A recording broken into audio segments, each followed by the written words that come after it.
Yeah, welcome to Cub's Corner.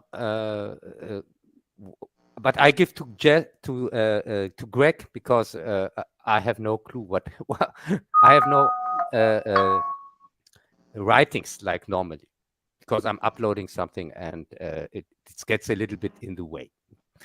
So, Greg, it's your turn. Blah! Happy Halloween, everybody, and welcome to the third annual Cub and Greg's excellent Halloween special. We've got some good stuff on the list today. We have a special guest, Sorcerer Bazzil. For some Hi, reason, for some reason, how's his everybody doing avatar out is there today? your avatar is blank for Oh, some it's going to be reason, a great Bazzil. day. Okay, Is it? yeah, it's just a Well, blank I don't know image. what happened with that. It's showing Sorcerer Basil over here on the thing, so I don't know. Okay, Here, well, I guess we'll just go with the blank image. here in Okay, so Phoenix, we can see it or not. we've How got about some now? good stuff and bad stuff, and this time we do have some stuff we can recommend to watch. So we've got movies, and there is, as always, a number of things that are definitely not worth your time. But Yeah. we're here as an entertainment stream, and while we sometimes delve off into other areas, primarily we're here to make your life a little bit better. Just speak for yourself.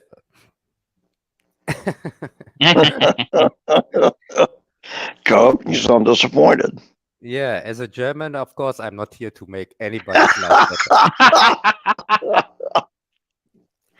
Well, that's why you Do you have know me what happened with along. the Crimean Bridge? Yeah, that makes no Uh, sense. let's So, not get into all of that. We're an entertainment stream. Don't start down that road, Basil. Oh, it was a Okay. joke. It was a joke. I know.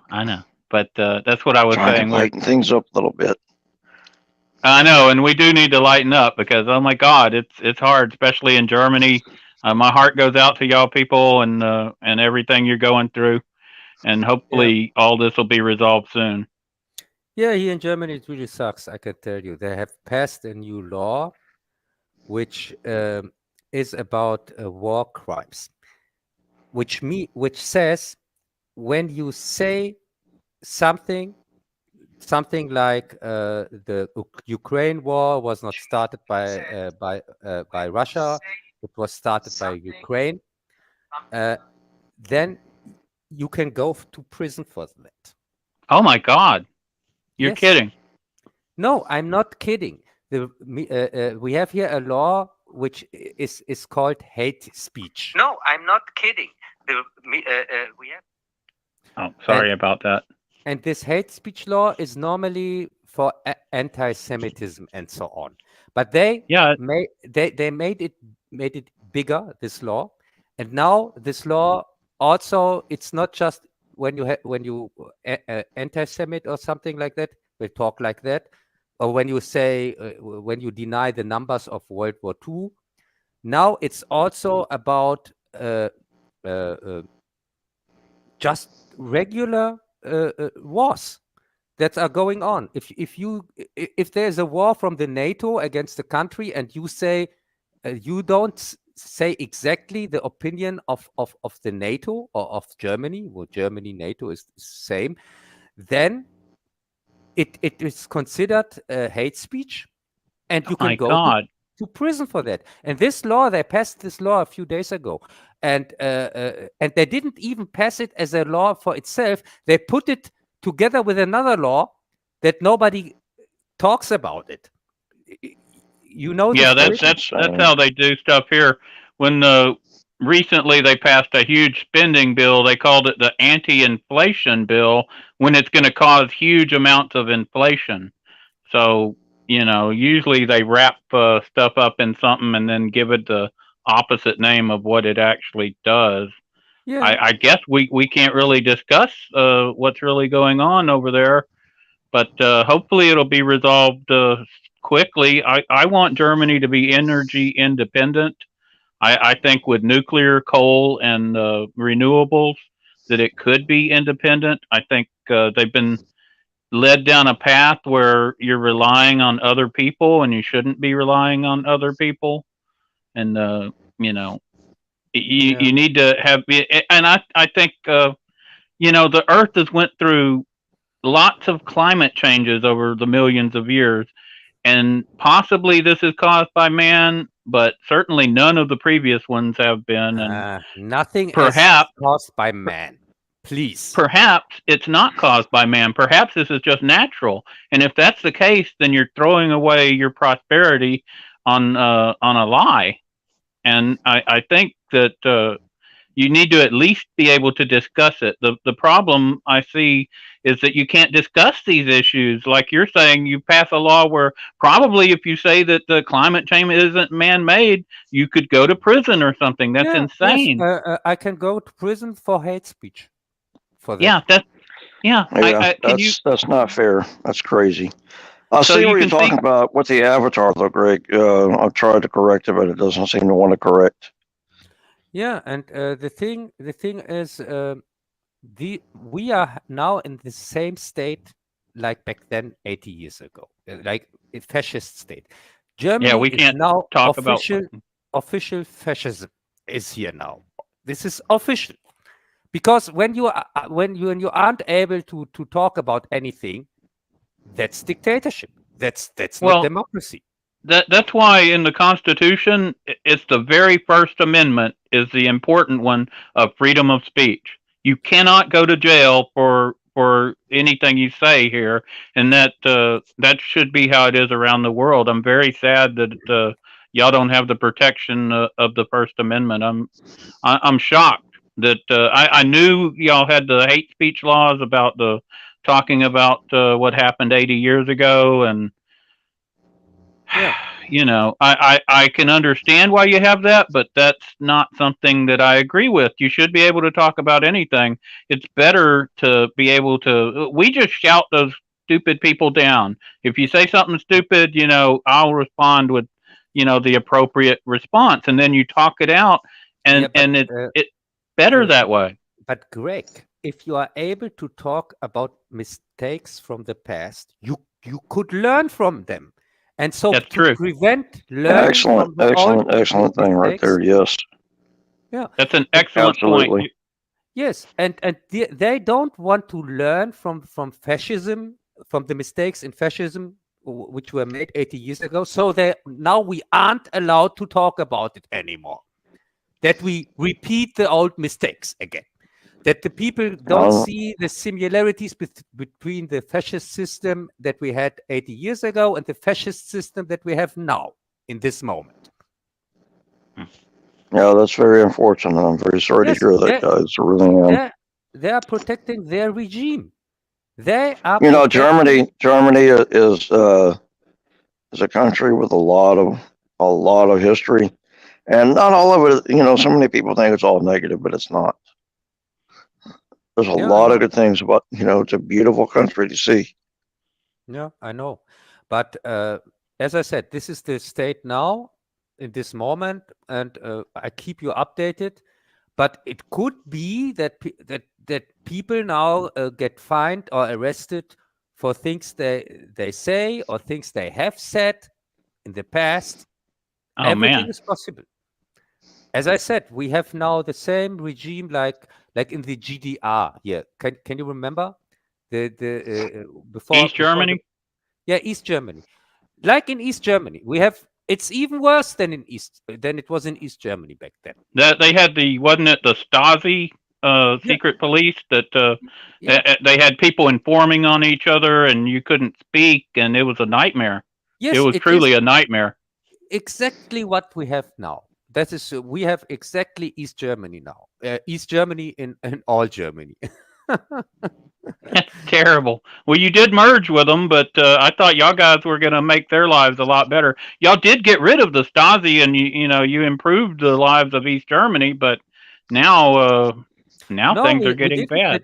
Get rid of the Stasi here. Merkel, she was part of the system back then in East Germany. She worked for the Stasi. Yeah, she and also some other politicians. We didn't Wow. get rid of any of them. They work now as politicians again. You know, she even looked East German. Okay, now things make a little more sense. I wasn't aware of that. Yes, Who is this again? Merkel, Merkel, the their Oh, former. Merkel. former, Yeah, she's she's their former really. chancellor. Yeah, Mm-hmm. Yeah. she was working for the system, for the Stasi. She was a secretary, some kind of she was officially working for the state back then. That is no Okay, well, this is all interesting, but this is an entertainment stream, and it's my job to get us back on track. Unless anybody has some final statements that won't send Cub to prison. The Yeah, Penny. I was watching some of the reviews on this Pennyworth. You know, it's going to be phenomenal. It's going to be a really, really good series. So it goes way, way back, long before Bruce Wayne even comes into the picture. Well, I And it guess gives we're a real starting good with. history. Yeah, go ahead. I guess we're going to start with Pennyworth then. Have you had a chance to see Pennyworth season 3, Cub? yes, till episode 5 or 6. I think episode 6 was the last one I watched too. It's the latest one. Yeah, till the latest one I watched it. I tell you what, I've enjoyed the first 2 seasons, but I thought the second season was a little uneven, partially because it was broken up due to exterior factors, and the shooting schedule was changed. They didn't know if it was going to be canceled, and then it was renewed. And of course, now it's been moved from Epic's channel over to HBO or Prime or something like that. So this season I thought was better, certainly than season 2, and it might be the best season yet. We've got to see some storylines resolved, and I definitely appreciated this season. We have the storyline with our primary character, of course, is the butler in his younger days of Bruce Wayne. This is an alternate version from what research I've been able to do. I think this is called alternate Earth number 19, and yeah, that's what the research said when I looked it up. I was like, okay, and of course, Martha is it's not going to be Batman because they had a girl, so I guess it's going to end up being Batwoman.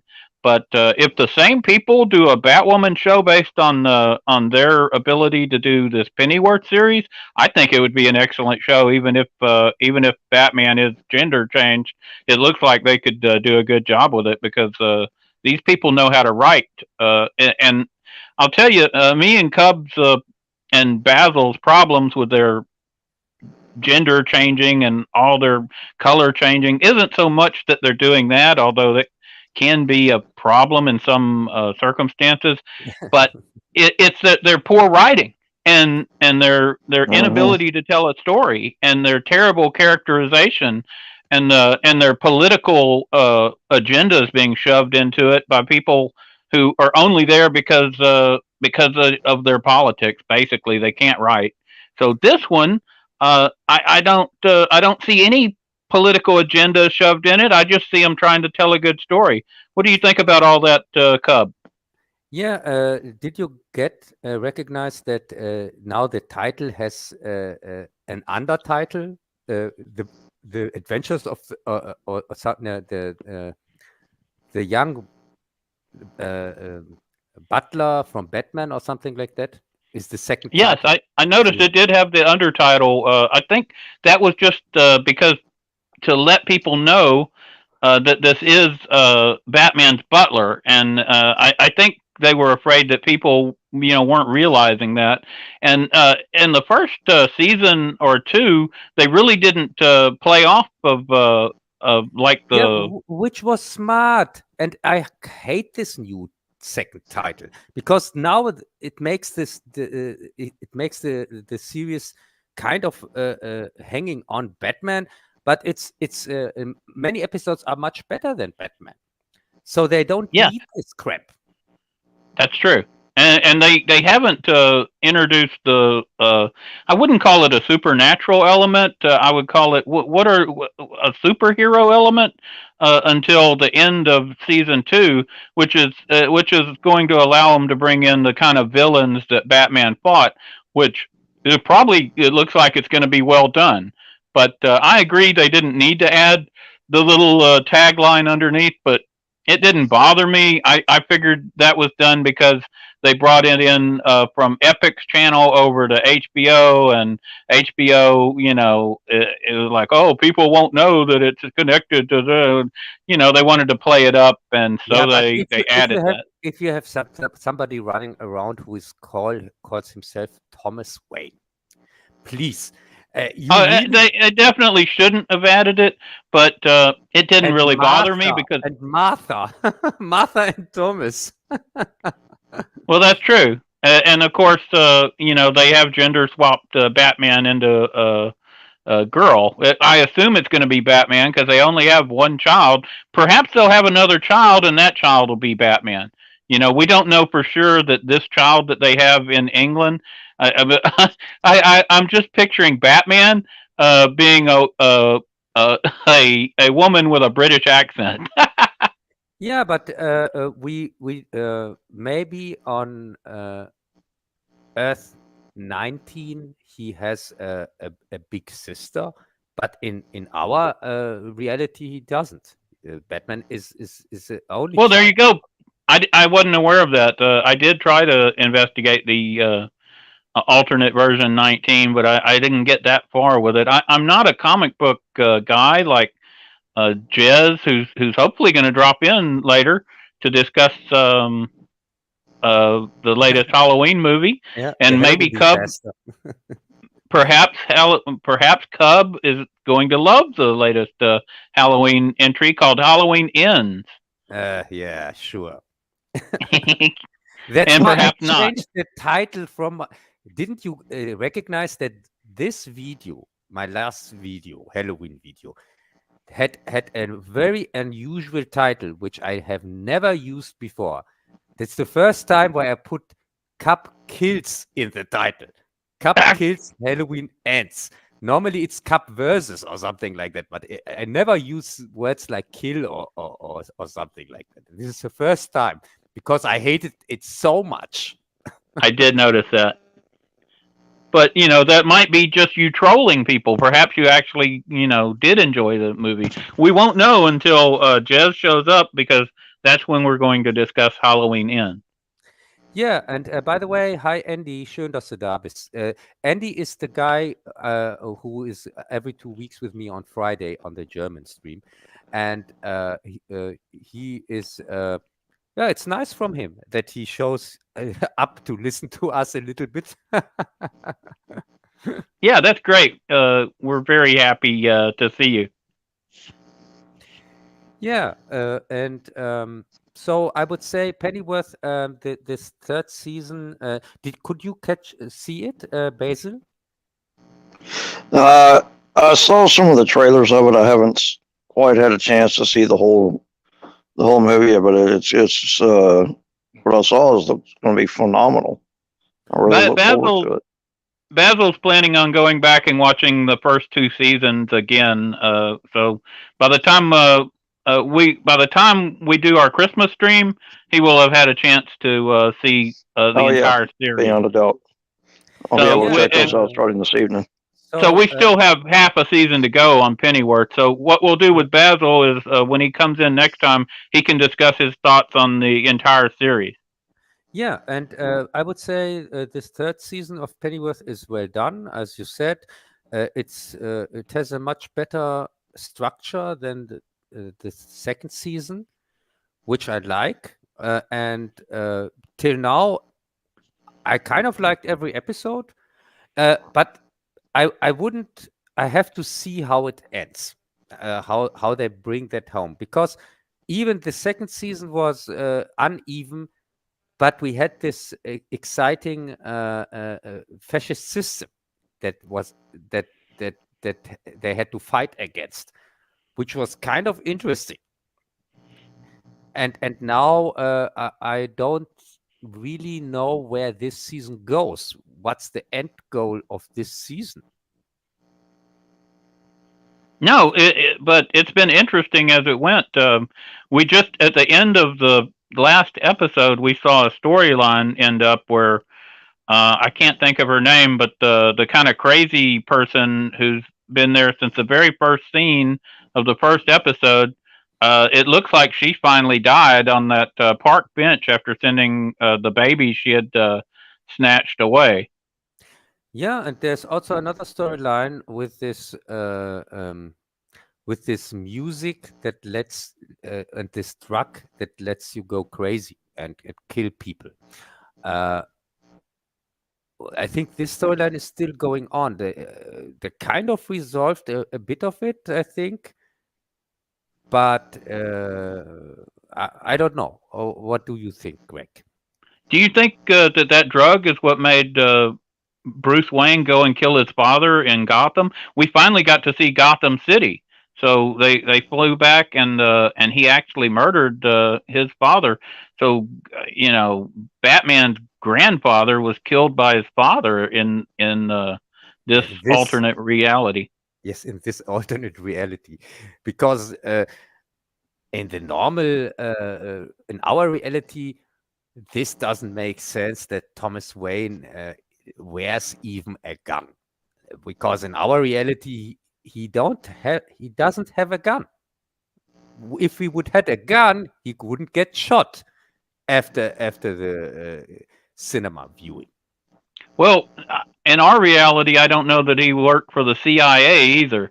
They had him working for the CIA in previous episodes, and they had this whole CIA subplot of them creating this drug.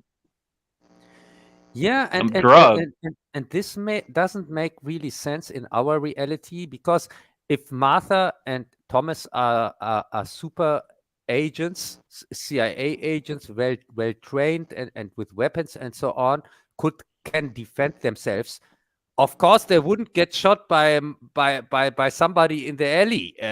They would do something. Well, they certainly wouldn't be shot in a random robbery. In this reality, it would probably be an assassination or something. Yeah, it has to be something else. Because they're so well trained, like you said. Yeah, or maybe in this reality, Pennyworth isn't the butler of Wayne here of the son. Maybe he is. Who knows? Well, this is the first time we've really got to see anywhere outside of Britain. And in the very first part of the first season, they showed where, for instance, World War II had ended without Germany being defeated. There was some sort of a truce or something. So I don't know what's going on in Germany or the rest of the world, but it's different than it is in our reality. Yeah. Or in the reality from Batman. Yeah, it's really interesting, and I'm looking forward to see the next episodes. Oh yeah, we've got something to watch there, so we can agree that we got something positive to say. You should go out and see Pennyworth. I would watch the first 2 seasons, and I can recommend the 3rd season. We have only seen half of it so far, so the next episode, our Christmas stream, hopefully Bazzil will be back, and he will have gotten a chance to watch season 1 and 2 and season 3, and he can let us know what he thinks about the whole thing then. What do you think about that, Bazzil? Yeah, excellent. I'll be starting on it this evening, actually. Okay, well, that sounds good. So that's one topic down. Our next topic is Black Adam, the current movie that's out starring The Rock, Dwayne Johnson. He's a former wrestler and sometime actor. Yeah. He's not the best actor in the world. I guess I'll start out. Have you had a chance to see anything about Black Adam, Bazzil? Not just yet.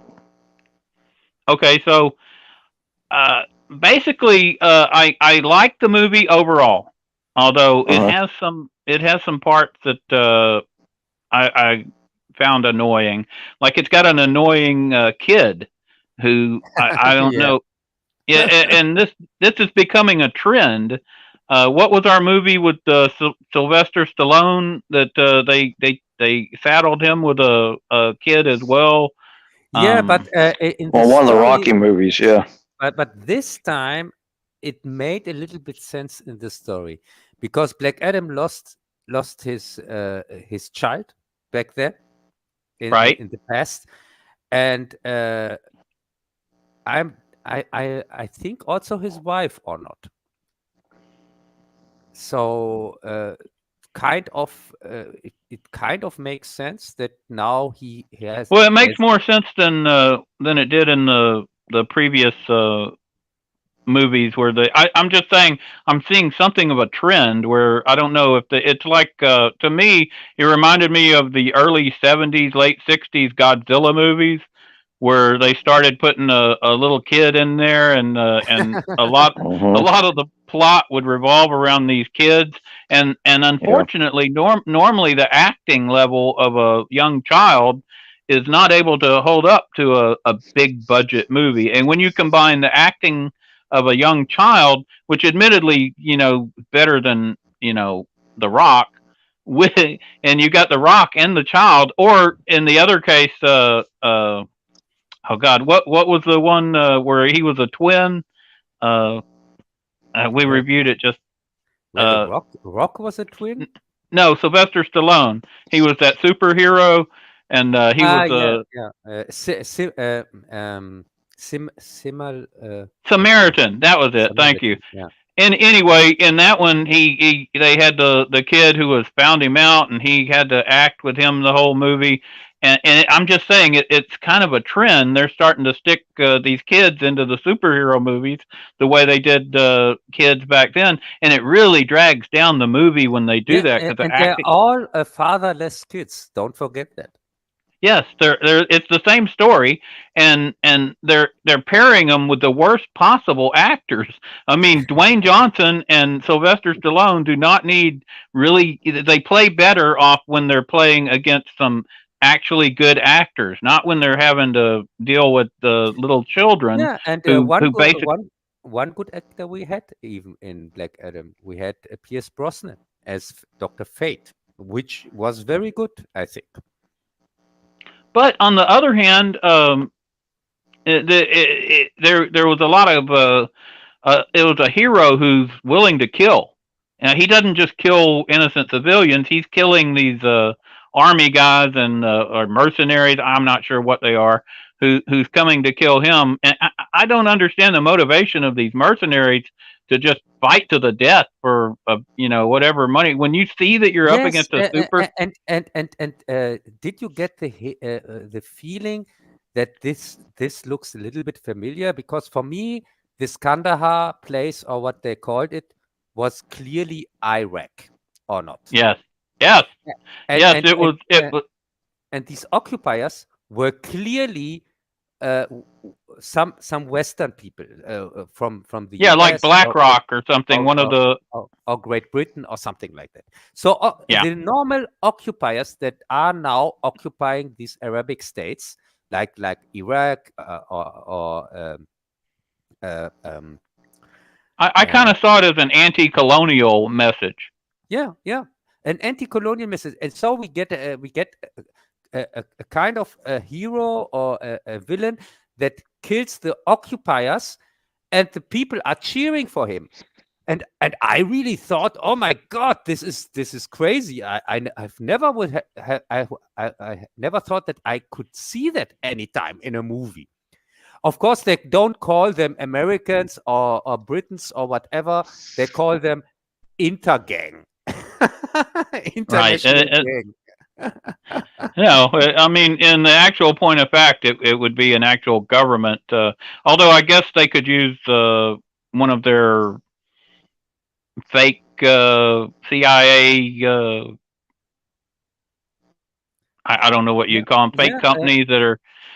people who they contractors. There's the name, a contractor who comes in a military style. The problem is the motivation of these guys. I don't know what they're getting paid, but they're being, literally slaughtered by a godlike being, and yet they can see their weapons aren't having any effect, and yet they just keep running forward like crazy people and dying in mass.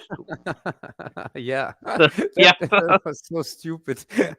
Yeah, they're really stupid. I mean, So Yeah, and you're right. and the best thing, then the real heroes, they come flying from the west, of course, and they don't want Black Adam to kill the occupiers, but the That's people right.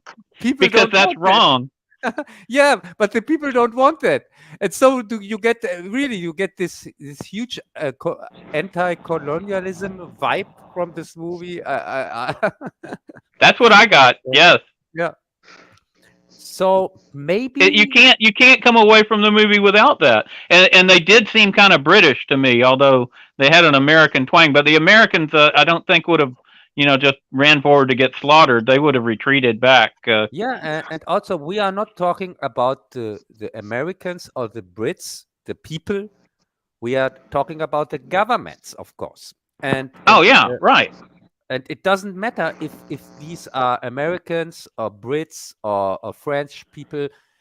I think in general they mean the Western occupation from Western countries here of the Middle East in general. Right. And But I mentioned the British because they occupied so many places, from India to Malaysia to, oh my God, is there, the sun never set on the British Empire, and it was they had a lot of places where they were occupiers, including the Middle East. yeah, and the really crazy thing is, I can't stand Dwayne Johnson, The Rock. I can't stand this guy, not because he's not an actor, because he isn't, but because he's a Koro-Nazi. And I even mentioned that in one of my reviews, if you can remember, in the Fast and Furious Oh yeah, review. that's right.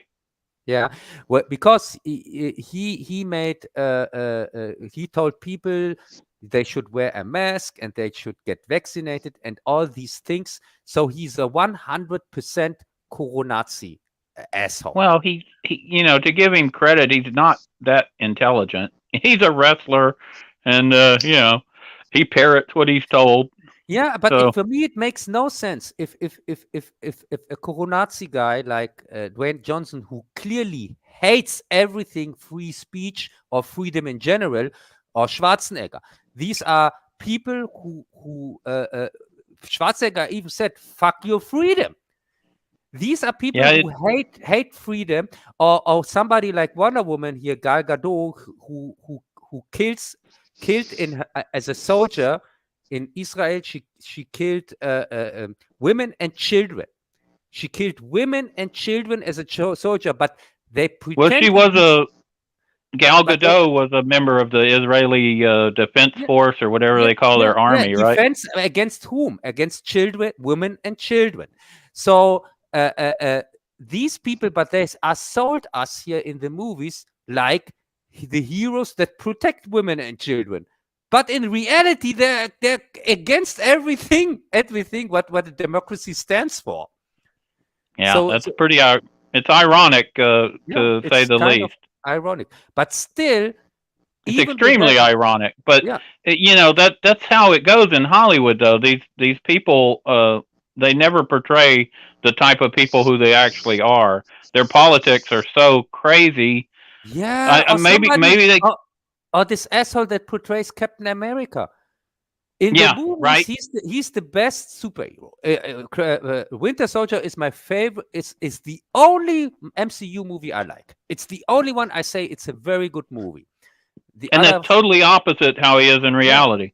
Yeah, and in reality, he's total opposite. So really, that's complete crazy.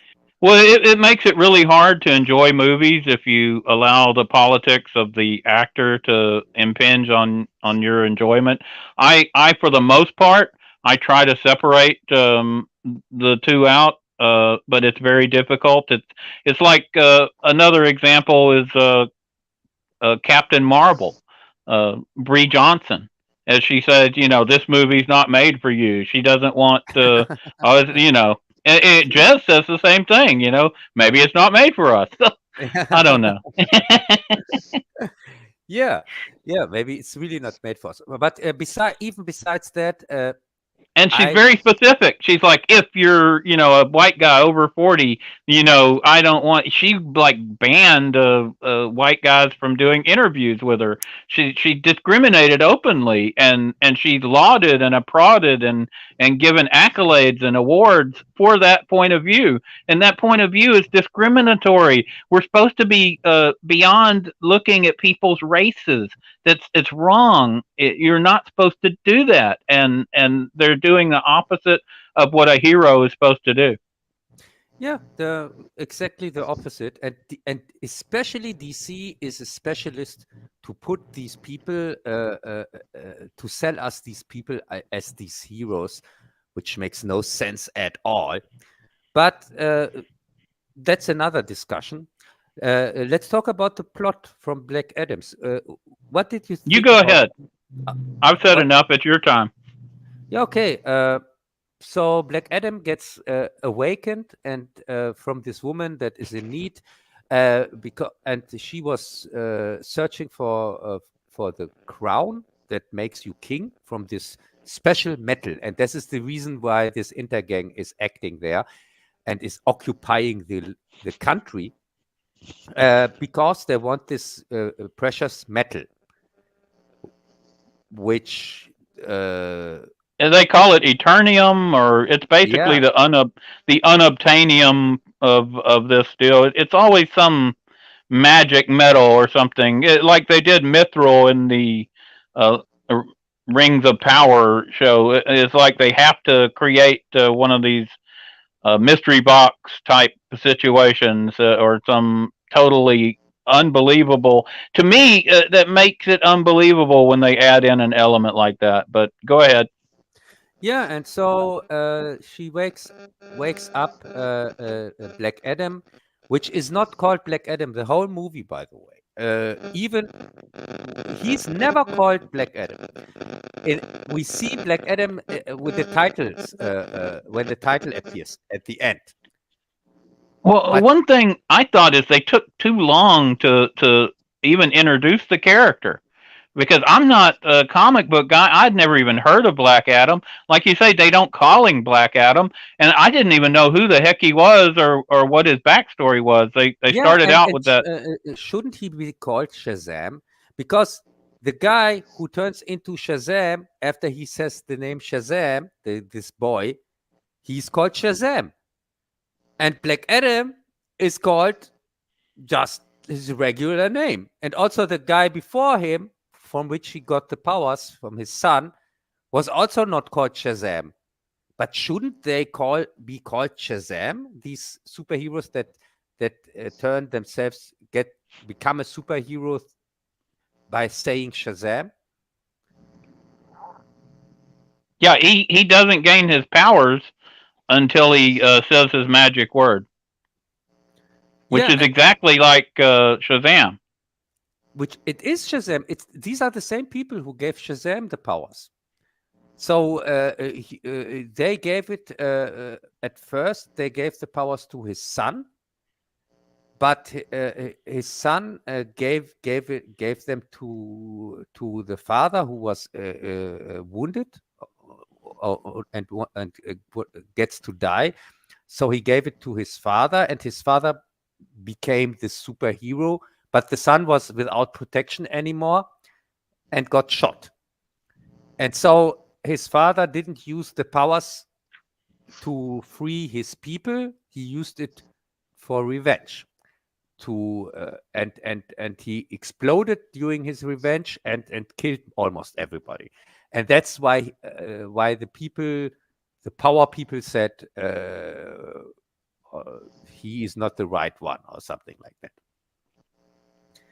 Not the right Shazam, I guess. Right. Yeah. It's confusing because we don't even get to see Shazam in that movie because Black Adam is normally an enemy of Shazam, and but we see Superman at the end. That was Yeah, he comes in.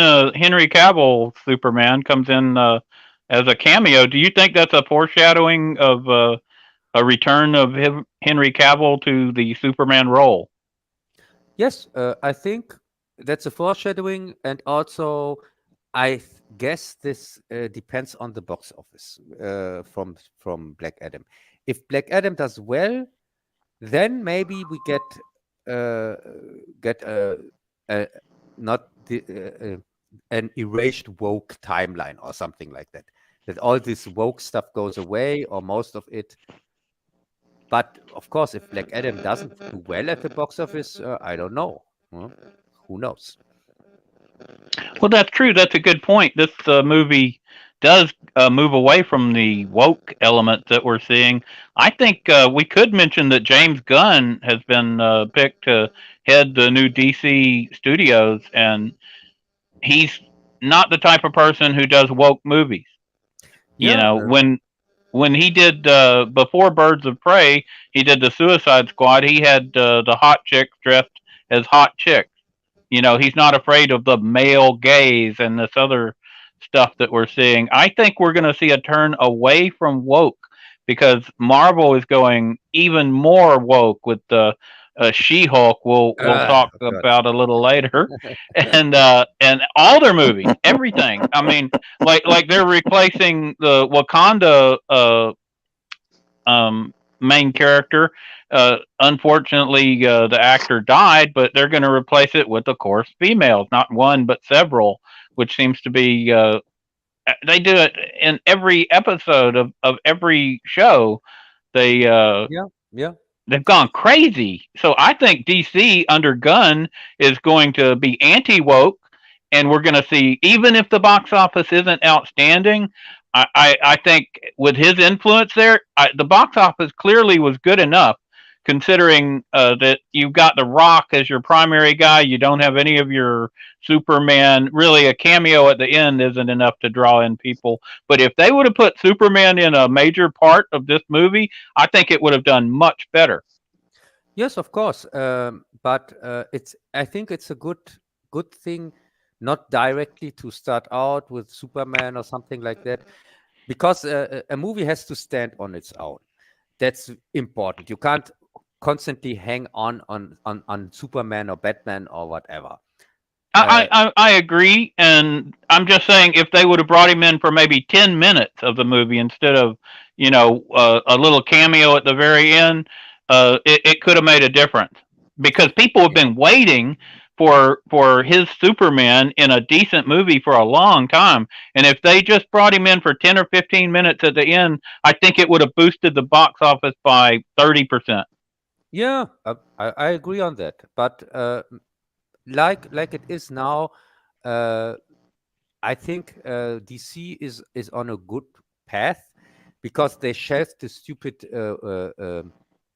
Batwoman or Batgirl movie, or they shelved it completely. A finished movie. They lost 100 millions with that or something like that. And also the Flash they put far away in the future for rewrites because all the woke elements in that get erased, as I've heard. So, which is the right decision, by the way. But with Ezra Miller in the lead, I don't see the movie ever seeing a release date. I think they're going to release it. They've got a lot of money. What did it cost? 200 million or more? I think they're going to release it because the new boss over at Warner's, he did dump the Batwoman movie. To give him credit, they had like 90 million or 100 million into that, but basically it was too woke, and he said, "No, this is terrible. This is going to damage the brand, and we've done enough damage already. We want to move away from that." And I think they are intentionally moving away from these kind of things. Yeah, and I'm really curious to see what comes next from DC. I'm much more looking forward to DC stuff than Marvel stuff. That's for sure. Oh, obviously, Marvel stuff is total trash, just ridiculously bad. Okay, so I guess that finishes up Black Adam. What do you think? Yeah, but I would say I would give a recommendation for that. Even though I hate Dwayne Johnson, I can't stand this asshole, but it's still an entertaining movie. I have to say. Right. So you're able to separate the actor from the acting in this case, even though you're very disappointed in his political views. Man, we're disappointed in almost all. It's hard to name an actor who's not disappointing in their personal life or political views. So, Yeah, and also he's not the right for the Black Adam part in general. They separate from the comic book. In the comic book, Black Adam is not a hero and also not an anti-hero. He's a villain, straight up. And right. Dwayne Johnson is just not right for He's this too much of a part. nice guy, huh? Yeah, and it's like with Deadshot. When they casted Will Smith as Deadshot, it was clear Deadshot is not a villain anymore. He's now an Oh, anti-hero. Will Smith was terrible as Deadshot. It Yeah, completely ruined the character. yeah, completely ruined the character. He And plays it as some kind of smirking. I don't know what you'd call it, but it's like you say, it's not true to the character. yeah, and also Black Adam destroying his throne, that is not accurate at all. He has no problems to rule over Kandahar, normally, in the comic books at least. So, no. But as a movie, I have to judge it as a movie. And as a movie, if you aren't into this comic stuff and so on, it's an entertaining movie at the end. I was entertained. I wasn't bored. So yeah. I was entertained too. I had a couple of problems. The little kid element. I think it bothered me more because I'd just seen it in the Samaritan movie, and it was kind of a trend. And for some reason, it reminded me of the old Godzilla movies where you went from dark Godzilla to, oh, now Godzilla's got a little friend with him every freaking movie, Yeah. and it just destroys the movie when you try to bring in child actors, especially when you have bad writing and bad directing, and then you combining Dwayne Johnson with a little kid, you got two people who can't act. The Yeah, I same know. thing with Samaritan. You combine Sylvester Stallone with a little kid, and you got two people who can't act. It, we need at least one person in there who can act. That's all I'm saying. Yeah, I So don't you think the Conan movies might be much better if Conan was befriended with a little kid also? they did that in the third Conan. Yeah, I They brought know. in, I know. It was so awful. and it didn't improve things, did it? No. No, It's the same thing. It's the Godzilla effect, I call it. Okay, so this time I have a question for Bazzil. Is it safe?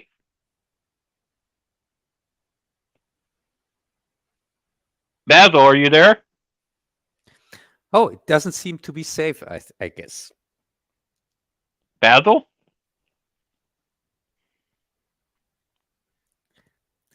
Hey, maybe he has technical difficulties. I guess he does. Well, I was going to throw it to him for his review of Marathon Man, which he definitely wanted to talk about. Oh, I see he disappeared. So Yeah, he apparently, disappeared. He has his. I guess he has technical difficulties. I think when he comes back, then we can talk about what you suggested. right? Well, that's what we'll do then. Okay, have you had a chance to see Let the Right One In, the new series? Yes, I had the chance to see the first episodes, but I watched just the first episode, and after that, I deleted all the other episodes I had left on my PC because I hated it.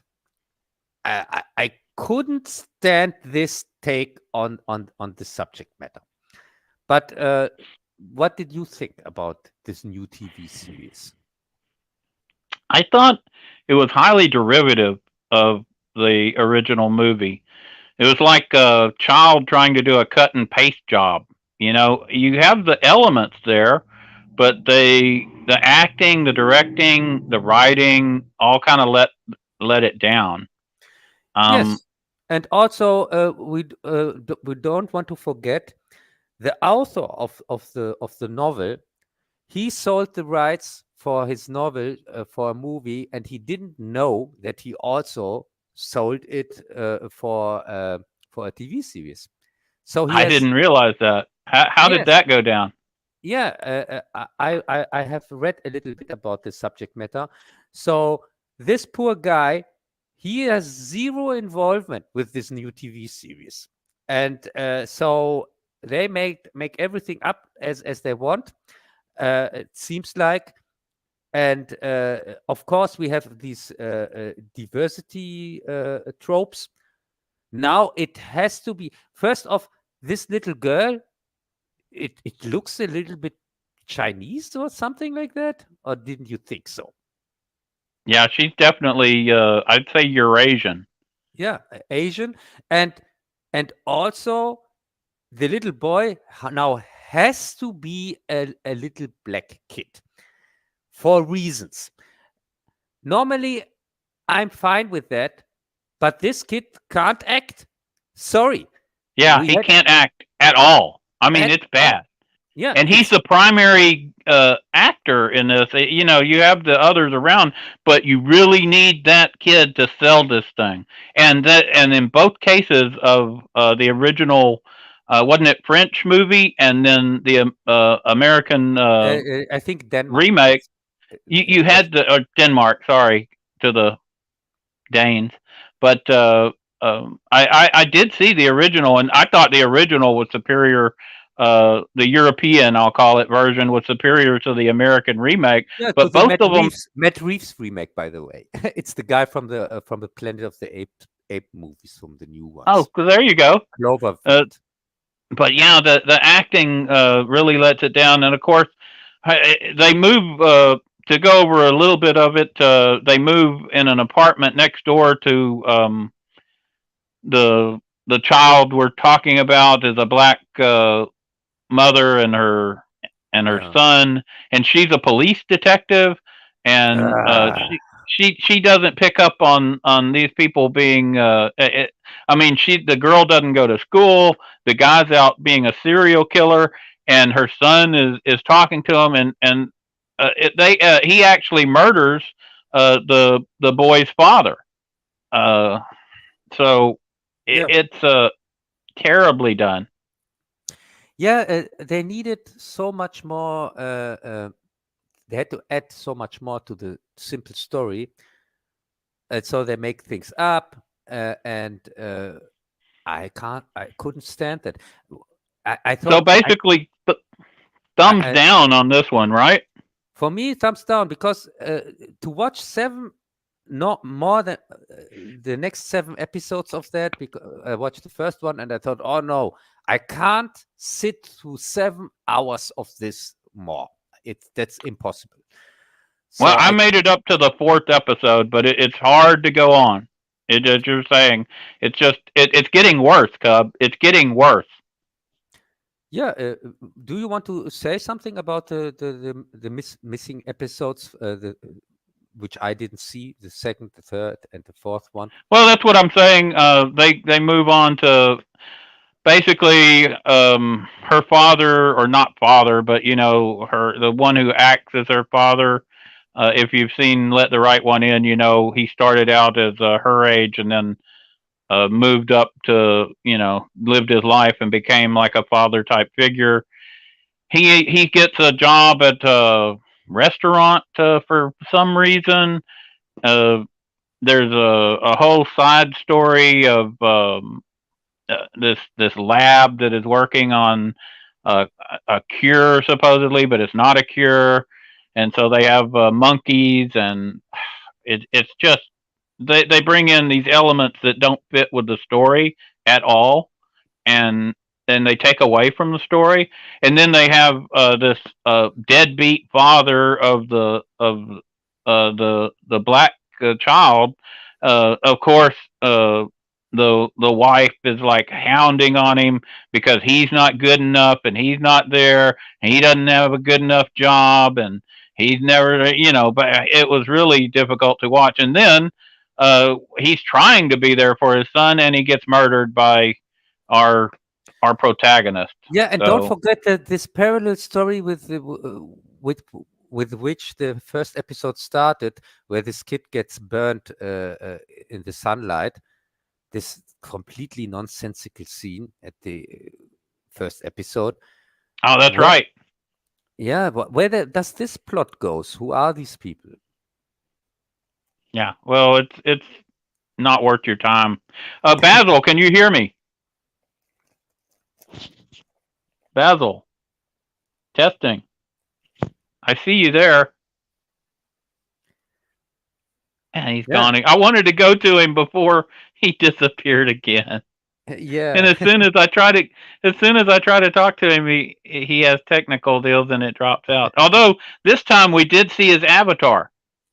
Yeah, and maybe this was just the ghost of Bazzil, which we saw. It could have been for Halloween. Yeah, for Halloween, yeah. Yeah, and our I guess that finishes. In the Friday live stream, in the German one, I had a very funny scene with Andy, where I had Andy 2 times in the live stream because he dropped out, but his avatar stayed in here in StreamYard, and so I had to let him in and let the right one in a second time. And so we had 2 Andys in the live stream, and I made a joke. I said, "Oh my God," because we were talking about Black Adam, and he didn't see it till then. And I was saying, "Yeah, it's a cool movie. You should watch it," because he can't stand comic book adaptations. And I said, "Oh my God, this is Andy from the future. He came back to warn you not to watch the stupid comic book movie." Yeah, that was really cool. I think I did see that. I was lurking in your chat for a while. Yeah. Hey, this is the tale of the 2 Andys. Okay, so I think that does it for Let the Right One In. Let's jump to Doctor Who, or as Cub likes to call it, Doctor Who Cares. Doctor Who Cares, or Dr. Woke, or Dr. Karen. Finally, worst possible. Over. Yeah, it's finally over. And oh my God, in this episode, Chibnall threw everything at the wall that he had. We had Daleks, we had Cybermen, but they are not just Cybermen. There are a combination of Time Lords and Cybermen. They are Cyber Time Lords or something like that. And we had the Master, of course, and they were all working for the Master, by the way, the Daleks and the Cybermen, or the Cyber Time Lords. And the Master captured Dr. Woke and made a forced regeneration with her. And so Dr. Woke turned into the Master. Does that make any sense for you, Greg? That makes no sense at all. Yeah. How could she do? Yeah, he made a chamber where he forced her to regenerate into him. I have no idea. Sorry. And I thought I thought she turned into the Tennant version of Doctor Who. That was the end of the episode. But during the episode, she turned into. Oh, I see. So she turned into the Master, and then somehow got back to being herself. Yeah, the Master gets defeated by she had emergency holograms, which they use in this episode to show us some old doctors. We see the first Doctor, and we see the 5th, I guess, and the 6th, I see. So they're trying to draw the old fans back in. Yeah, not really, because we also see the Black Doctor here, the female Doctor. Oh, you have to do that. Yeah, and we see the Timeless Child again. I hated that Timeless Child was such a abomination. It destroyed the entire series. Yeah, now she's back again for some reason. I can't exactly tell you why. She was powering a planet or something like that. I think she was the power source for the Master or something like that. The Timeless Child. Yeah. So yeah, and at the end, Dr. Woke turns into Tennant, but the her clothes also regenerate because Tennant has his normal clothes. He doesn't have the stupid clothes from Dr. Woke. Well, that's convenient. Yeah, it's convenient, but it's not the first time that Doctor Who changed his clothes during regeneration. And I have heard that from the first to the second one, from very first Doctor, 1960s, the first regeneration was also with clothes, that the clothes also regenerate. But this was the only time, I think. And I think from there on, they didn't do that anymore with the clothes also changing. But for this time, they can say, yeah, it's canon. The only thing they can say that's canon. the clothes Well, that's regenerate. and it's the worst possible part of the canon because it Yeah, doesn't make any sense.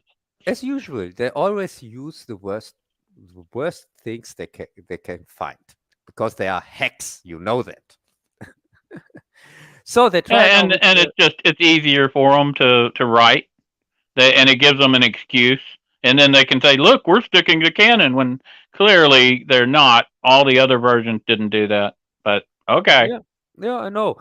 And now they try with 3 specials to for next year to bring Tennant back, and then Tennant is going to regenerate into this gay Black Doctor. So yeah, not really looking forward to that. No, I think the series is basically done. Yeah, and also, why do they have to constantly remind people that the new Black Doctor is gay or trans or something like that? Shouldn't the Doctor be kind of Mysterious. asexual Well, without? that's what he kind of acts asexual, even though he has like pretty assistants and stuff. Uh, he's a Time Lord, and he's kind of above the primal sexual gratification thing for the most part. That's how I Yes, always saw him. yes, he's like Superman. Superman doesn't have a child because he has the responsibility for the whole universe, and he can't focus on just one being. He has to be there for everybody. That's why it's stupid to give Superman a child, and it's stupid to give Doctor Who a child as Yeah, well that's right, for the same reasons. and even sexual proclivities, whatever his sexual desires are, he's not really going to act on them. It's fine to have you know a girlfriend or whatever, but acting on it goes against, as you say, his responsibility. Yeah, And we're talking about saving the entire universe or worlds yeah, and stuff. and people seem It's more important. people seem constantly to forget that Doctor Who, like Superman, is not a human. They are not human, so don't expect these human things from them. Okay, so Bazzil says he's backstage with the new one. Do you? I I think it's the same problem we had last time, where he thinks you have to let him in. No, I just let the right one in. You know that. No, We'll take a look. but no, he is not backstage. When he is backstage, I see that. He's not in StreamYards. Also, I hear a sign when somebody comes in. So we are alone here. Yeah. So I'll let him. I'll let him know. You go ahead and talk for a minute. yeah. Okay. Yeah. As I said, Doctor Who is finally over. I think the series is done. Of course, I'm going to watch the Tenant ones, but I don't know. I just watching them out of obligation for the stream because I'm not looking forward to anything Doctor Who. The regime is still there that fucked up the last seasons, and I don't see any change there, real change from the inside. So yeah, let's see. At least we have a year holiday or something like that. Well, it's not so much that they're changing the color of the actor or the sex of the actor. It's the fact that the writing is so bad. The fact that they're allowing their political messaging to totally overwrite everything that they do. They have to, just for instance, they bring back the new doctor, the female doctor, to the 1960s or whatever, and they deal with blacks being forced to sit at the back of the bus or something, and they think that that's a fun thing to do. And I guess it's great if you want to teach about racism, which they do every single week. Apparently the only people who are racist are whites. When I'm sorry, every race has people who are racist. Yeah, so I know that. So we can expect in the next Black Panther movie that the Black Panther is played by a white woman. Yeah, they would never do that. You can't race or gender swap in the opposite direction. That's not allowed. Yeah. What is allowed? And if it was going both ways, and if the acting was decent, and if they found a way to write some messaging into a story without just hammering you over the head, that would be totally different. That's what the old original Star Trek did. You would have a show focusing on some intergalactic war or whatever, and really it was talking about the Vietnam War or whatever, but they didn't hit you over the head with it. You had to figure it out on your own, and that was because the writing was so much better. Yeah. Can you remember this episode where half of the race was half black, half white, and the other half was half white, half black? Oh yeah, and the big thing was they said, but you're both half and half, and he said, no, he's white on the right side. I'm black on the right side. Yeah, it's the stupidest thing in the world, but to them, yeah, that could be something that to us, we can see how crazy it is, and but they couldn't because they're looking at it from their own bigoted perspective, and that's how you do writing. Yeah, this is the art of writing, and yeah, back then they really put much more effort into this stuff. Nowadays, we don't get that anymore. So that's why I'm so glad to see a kind of normal story with Black Adam. Because of course the movie is stupid, and normally I wouldn't watch that. But compared to what we get nowadays, this was really just kind of a normal story without this all this shit that we get normal. Oh, we've got Mr. X in the chat. Was soll das? Yeah. Wer durch Gretent. I don't know what that means. What does that mean, Cub? I have no clue. This is my English persona. You know that. That's right. Doesn't speak German. You have to ask der Japango for these kind of. Sorry about that, Mr. X. Cub does not speak German during the English stream. Yeah. But So my German is really bad. I did get Prost, which means cheers, and a couple of beers. So, yay. yeah, but your German is not that bad. You talked a little bit German in my videos or not? Yes, at times I do. And Yeah, and my you have excellent to. accent, it's true German, Texas German, the perhaps the truest German of all. There's a lot of Germans in Texas for people who don't know. Yes, In the eight, you go ahead. played the German doorman in the Boogeyman review. Right? A lot of Texas cities have German names, and Yeah, you have because even Merkel or not? Merkel, the city. perhaps. Yeah, because somebody from Texas went there to visit Merkel, a German who lives in Texas. I saw a video. He went to Merkel and to the city Merkel. It's a very small town. There's just one street or something like that. Oh man, I haven't even heard of it. Yeah. We have Shiner, Texas, that has a delicious Shiner beer.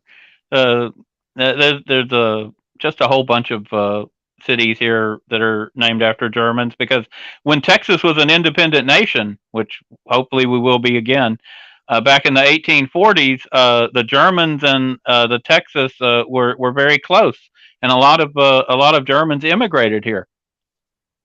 Yeah, and I hope you get independent. I also hope you get independent soon, because what is going on with this with your stupid president and with our stupid chancellor? It's a nightmare. It's a nightmare. Yeah. It really is. I feel bad for Germany. I really do. I didn't know that they had passed these recent other laws you mentioned. Yeah, it's really Oh man, sucks. just 2 days ago. It's horrible. Yeah, and now we have to. The only reason why I still talk freely on the internet is because I don't have a reach. If my reach would be bigger, or if somebody would just turn me in, just rat me out or something like that, yeah, I would be in danger. But I don't think so, because when you have a Isn't that small crazy? yeah, it's crazy. I know. It's scary, Cub. It's scary. I worry about you. Yeah, and the bigger YouTubers, of course, they don't know what to do, because now they can't talk freely anymore without risking getting in prison. So I don't know. I don't know what is going to happen. The only people that talk free nowadays are the ones that don't live in Germany, that left the country last year or 2 years ago. Is it like that all throughout Europe, or is it just Germany doing that? No, it's just Germany as usual. Here in Germany, also with the Corona shit, Germany, it's still going on with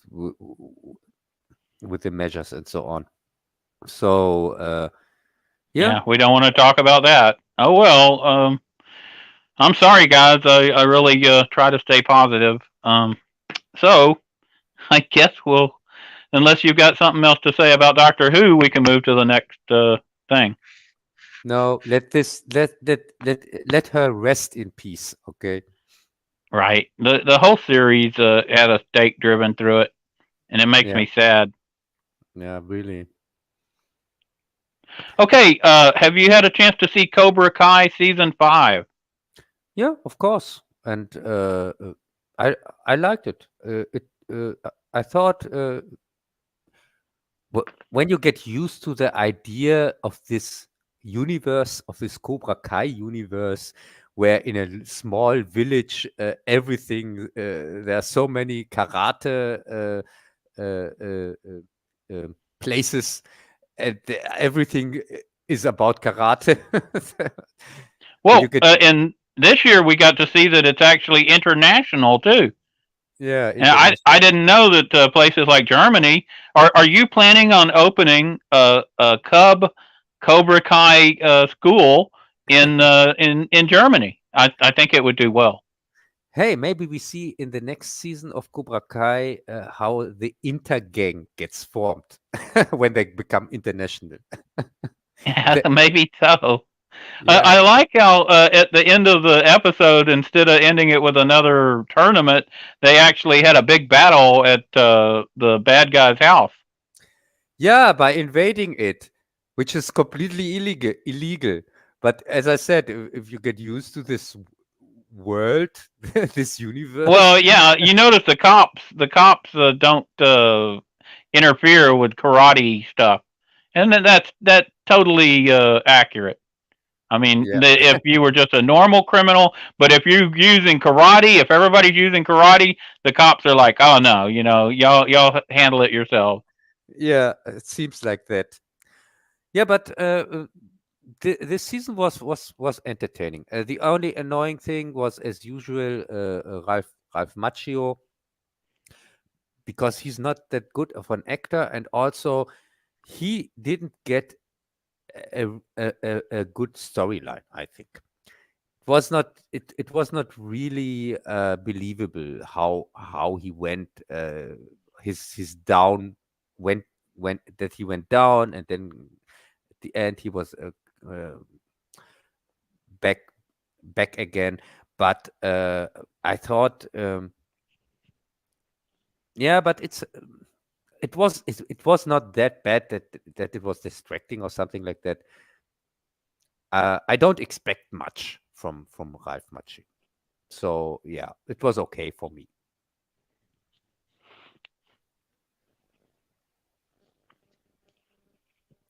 Okay, Great. well, yeah, Yeah. I was just listening to you in entranced silence. Yeah, and what did you think from the fifth season? I enjoyed the season overall.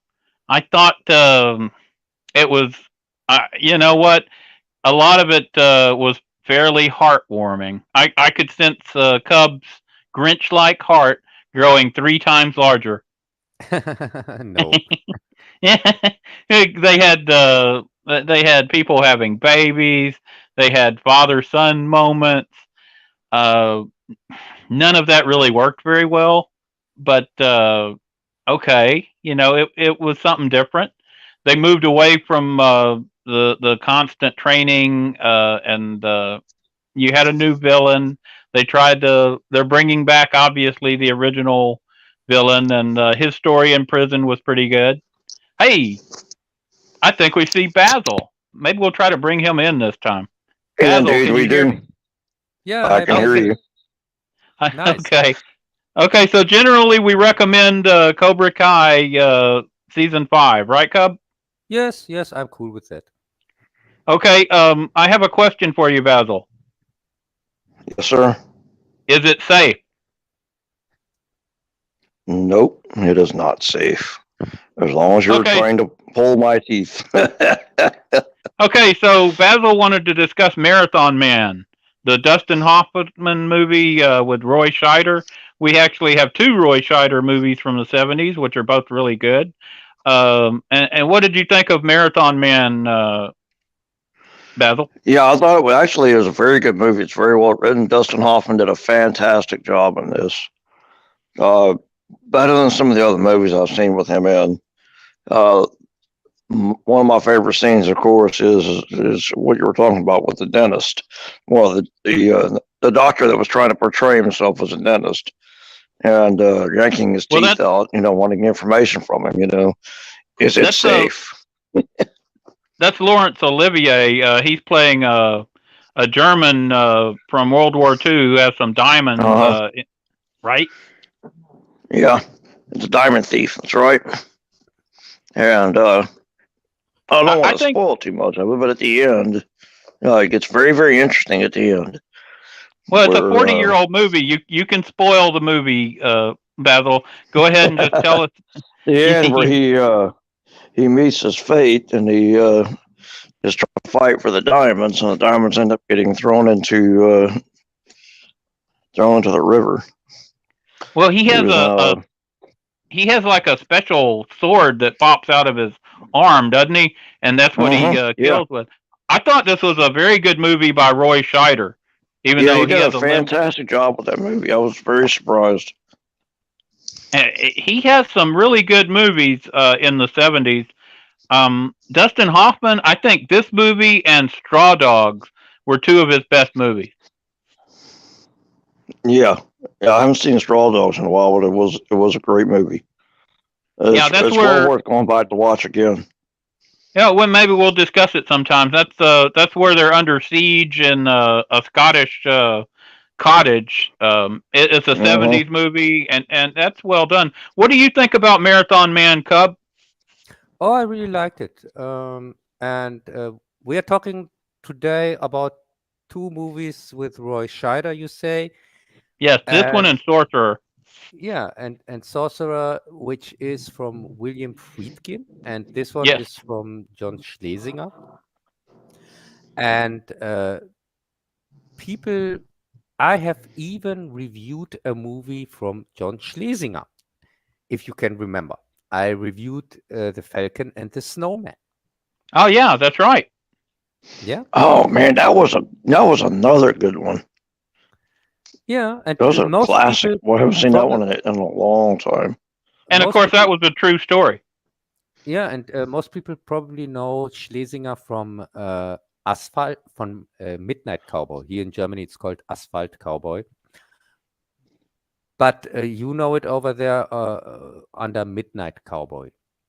Yeah, that was a very controversial movie at the time.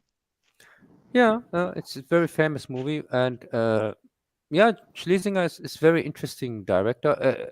But the same goes also for William Friedkin, of course. He made The Exorcist, so yeah. Marathon Man, as I said, it's I saw it back then on TV and was a little bit confused when I saw it as a child.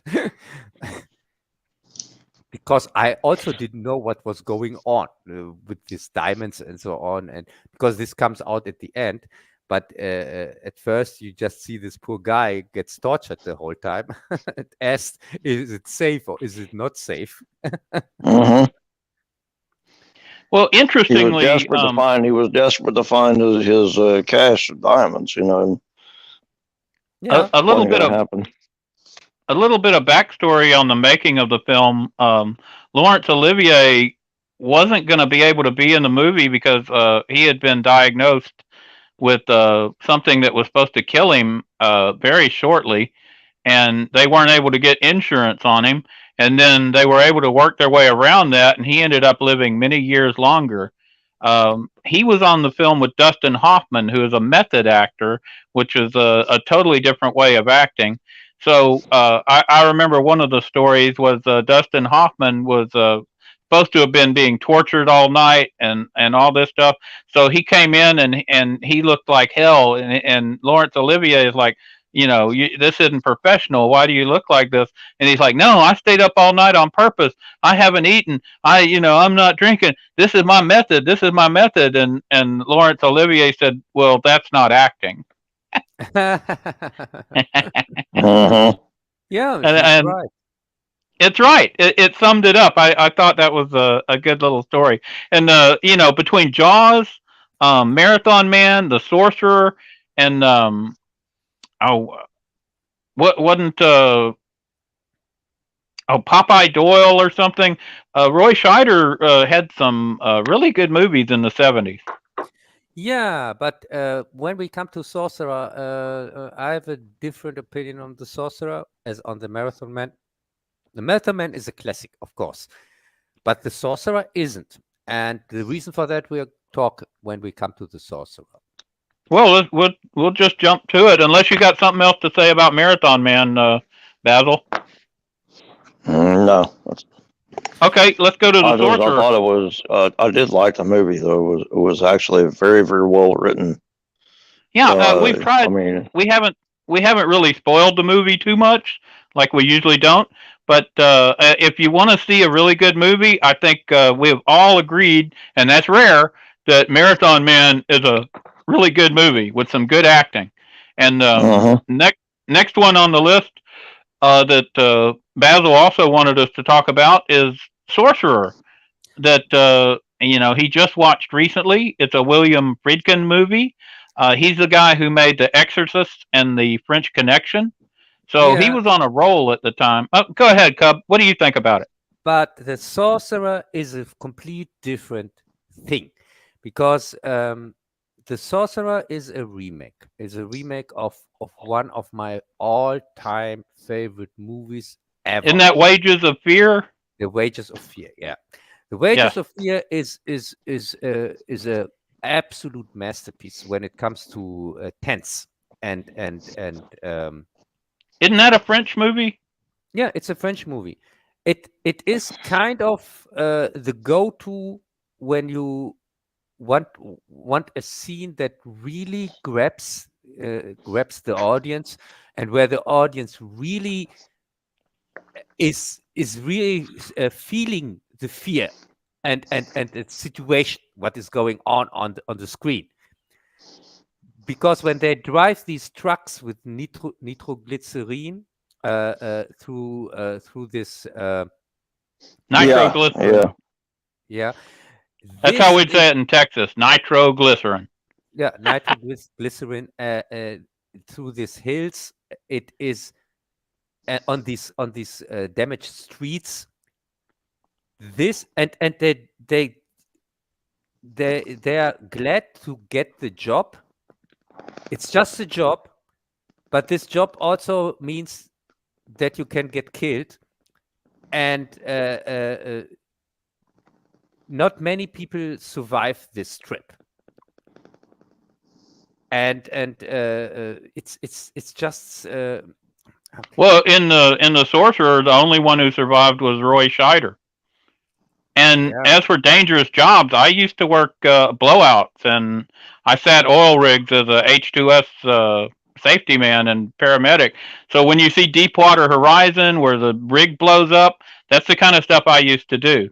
And I had friends who died as well, and I nearly died several times. So while I wasn't in as dangerous a situation as these people. I've been in situations where you're standing out there for 12 hours in highly toxic gas that's also flammable and explosive, and the only thing that saves you is skill and luck. And you're not making that much money either. The problem I have. So the movie kind of spoke to me. The problem I have a little bit with Sorcerer is it is an okay movie. It's not a masterpiece or something like that. It's okay. It's not a bad movie. You can watch Well, if you hadn't, let's say you had never seen Wages of Fear. Let's just separate that out, because Bazzil has never seen Wages of Fear, but he told me he really enjoyed this movie. What did you think about the movie, Bazzil? Yeah, it was definitely worth watching over and over again. It's as suspenseful as can be, because you really don't know, once they start the trip, or if they're going to be able to get through this thing alive. And the fact is that, with being led down the wrong direction, down the wrong road, is what really screwed them to begin with. They were driving the trucks. They had the right path on the trucks, when they were going through the jungle, and then they made that one dreadful turn that got them lost, and they ended up, getting stuck in the mud constantly, and it was just one fight after another. And even when they got on the bridge, it was just, unbelievable nightmare. That bridge scene was masterfully done.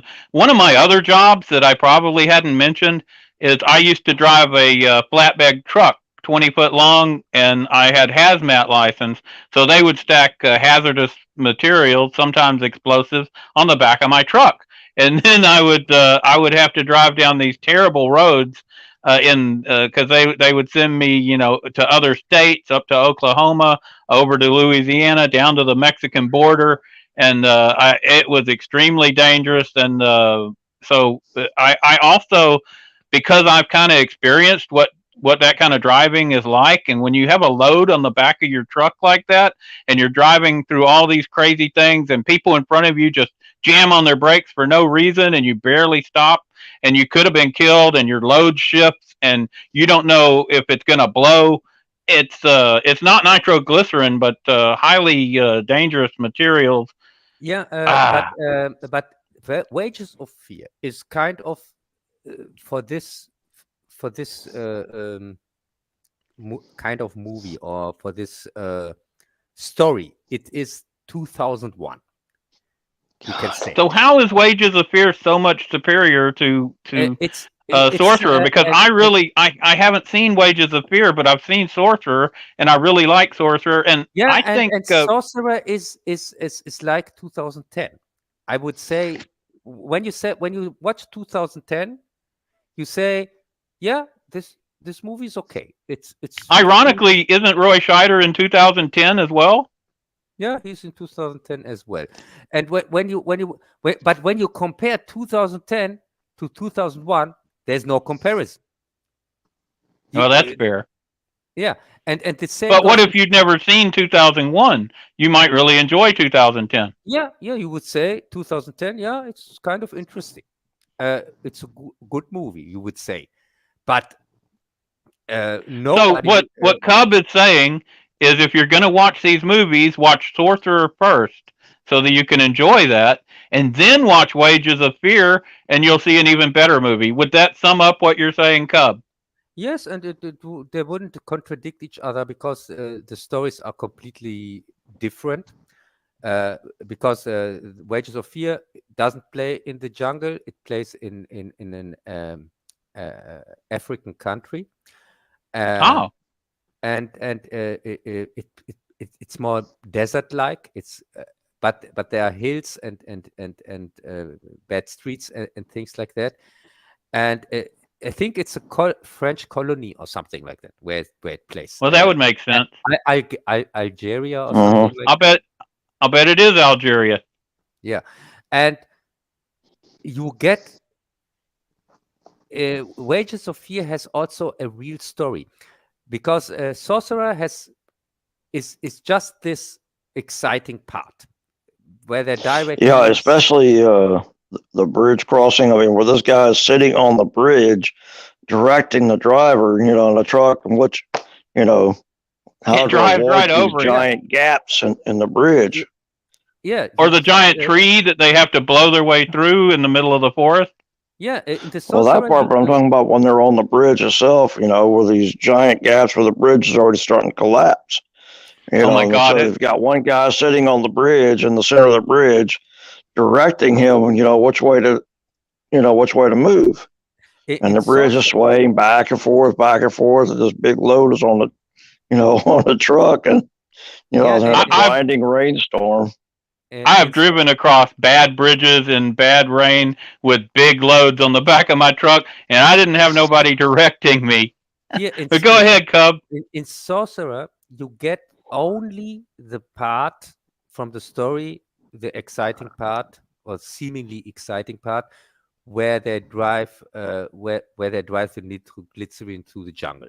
That's the part you get in Sorcerer. But in Wages of Fear, you get the whole story, because it starts out in a town in Algeria or something like that, where French people live, but they are also poor. Everybody is poor, and the richest guy is the guy who has a job, and you get this the story. You have a Frank, an Uncle Frank-like character here from Hellbound. Here, a guy. Well, they start out in that South American town, and you can tell the people are extremely poor. And Roy Scheider, he's got the job, but the police bring him in, and they're taking a chunk of his money. And he's also being hunted because the mob is coming after him. And what did you think about the ending of the movie, where the mob shows up, even though he's made it through this whole ordeal? Right before he gets on the plane, the mob is right outside, and they're going to come in and obviously kill him. Yeah, that was. Wages of Fear is much longer, by the way.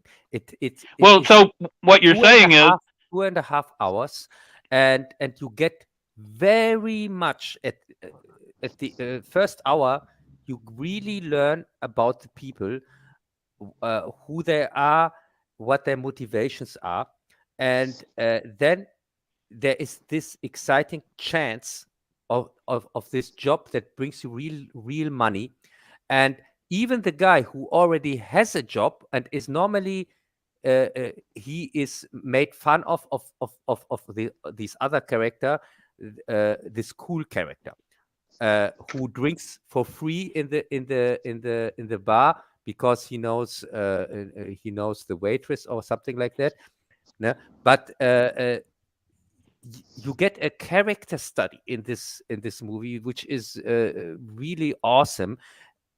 And these two, they have to now join together, work together as these drivers, and then you see the real character of them. Then it really shows who they really are. And I don't want to spoil more of that, because I highly recommend. As I said, for me, this is the 2001 in this category. Well, I'm definitely going to try to watch it. So to sum up what Cub is saying, Sorcerer is Wages of Fear, but it's like only taking the best parts, the most exciting parts. Which kind of. yeah. Right. And so if you want to see a movie that just the best parts of Wages of Fear, that would be Sorcerer. Yeah, but these best parts of Wages of Fear are in Wages of Fear much more exciting, because there it everything looks really real. I don't know. I thought really Sorcerer, did a really good job. I haven't seen this other magnificent movie, so I'm just going to have to rate on what I saw. Yeah, and this other one is from 1953, by the way. Right, when, probably black and white or something, right? Yes, black and white, of course. Yeah. So, if you want to see a movie in a foreign language that's black and white, you got, apparently Wages of Fear is the way to go. But if you want to see one in English that, most it's and it's also in color, and it's shot by one of the best directors of the 70s, the guy who did two of the best. It's in 6 languages. It's not in one language. English is also one of the languages they speak in. Well, there you go. But Friedkin, this was his passion project. He had done The French Connection and The Exorcist, and when he did this movie, it ended up being a financial flop, which I think it really damaged future movies from that director. It hurt him. I think the best thing from Sorcerer is still the soundtrack from Tangerine Dream. Oh yeah, it did have a good soundtrack. So I would recommend the soundtrack as well. Yeah, because most people know this movie just from the soundtrack. And I also, the first time I heard from the Sorcerer was because I was searching for Tangerine Dream soundtracks. So we can all three agree that this was a really good movie, although Cub likes the original better. Does that sum it up? Yes, Yep. I recommend watching it, but I would never say that it can keep up with the original, because the original Wages of Fear, as I said, this is not some action movie from the 50s or something like that. This is the go-to movie. There was never a movie that could bring tension on screen better than Wages of Fear. Normally you say, when you say a movie is really tense, you say it's like Wages of Fear. Like you say when about an alien movie, it's like Alien or something like that. Or a Terminator movie, it's like Terminator. And Wages of Fear is one of these originals. Well, at least they did a pretty good remake of it, if not a great remake. But I would put it up with one of they originally wanted a different actor. I think it was Steve McQueen was supposed to be the driver in the movie, but it ended up going to Roy Scheider because Steve McQueen wanted his girlfriend to get producer credits and get a role in the movie. But Friedkin said no, there's no spot for me to write your girlfriend into the script. So he stood on that, and he went with Roy Scheider, and I think it was one of Roy Scheider's best movies. Yeah. Roy I mean, Scheider. he really sells it. It looks like he's driving that truck. It looks like that truck's ready to blow. And to me, it was a great movie. And I haven't seen this other mythical best movie ever. I've seen Sorcerer. Me and Bazzil recommend Sorcerer, and we recommend Marathon Man. And heck, I'd recommend The Exorcist and French Connection too. Yeah, and I recommend Wages of Are you Fear saying because- Exorcist 1 or What, Bazzil? what series of The Exorcist? I remember there's like 3, maybe 4 different Exorcists. Yeah, but there's just one original. That's the one from Mhm. William Well, Friedkin. yeah, that's why I'm asking. I mean, Well, it's which another one he's case of referring to. what like Cub was saying. If you talk about an Exorcist type movie, they go back to the original. They're like, it's like, The Exorcist. There is no other. Yeah, and William Friedkin normally he does originals, and I was so surprised that this time he did a remake because Mhm. Friedkin he didn't just do The Exorcist. He did French Connection, which is even more famous. Well, obviously as he famous. loved the original Wages of Fear, and he wanted to do a tribute to it, which he did. He did The Sorcerer, and it's an excellent movie. Yeah, and Wages of Fear is based on a book, by the way, and probably he wanted to adapt the book, I guess, because he didn't say about his Sorcerer that it's a remake of Wages of Fear. I think he says it's more like another adaptation of the book or something like that. Okay, so I think that ends that section. Now we get to go to something terrible. Marvel She-Hulk series. Yeah. So before we lose Bazzil again, what did you think of the She-Hulk series, Bazzil? Oh, it was terrible. It was written by a bunch of men-hating liberal women. They're determined to make the men look as bad as they possibly can, and they did. They tried to make her She-Hulk. They deferred from the original comic, which was completely different than the movie. They made the She-Hulk a complete woman hater. I mean, a complete man hater. Yeah, Absolutely. She just, and you meet these hateful people in the last episode, by the way, in the writers' room. These are the writers from She-Hulk. Can you believe the narcissism of writing their self into the series? Yeah, that was really terrible.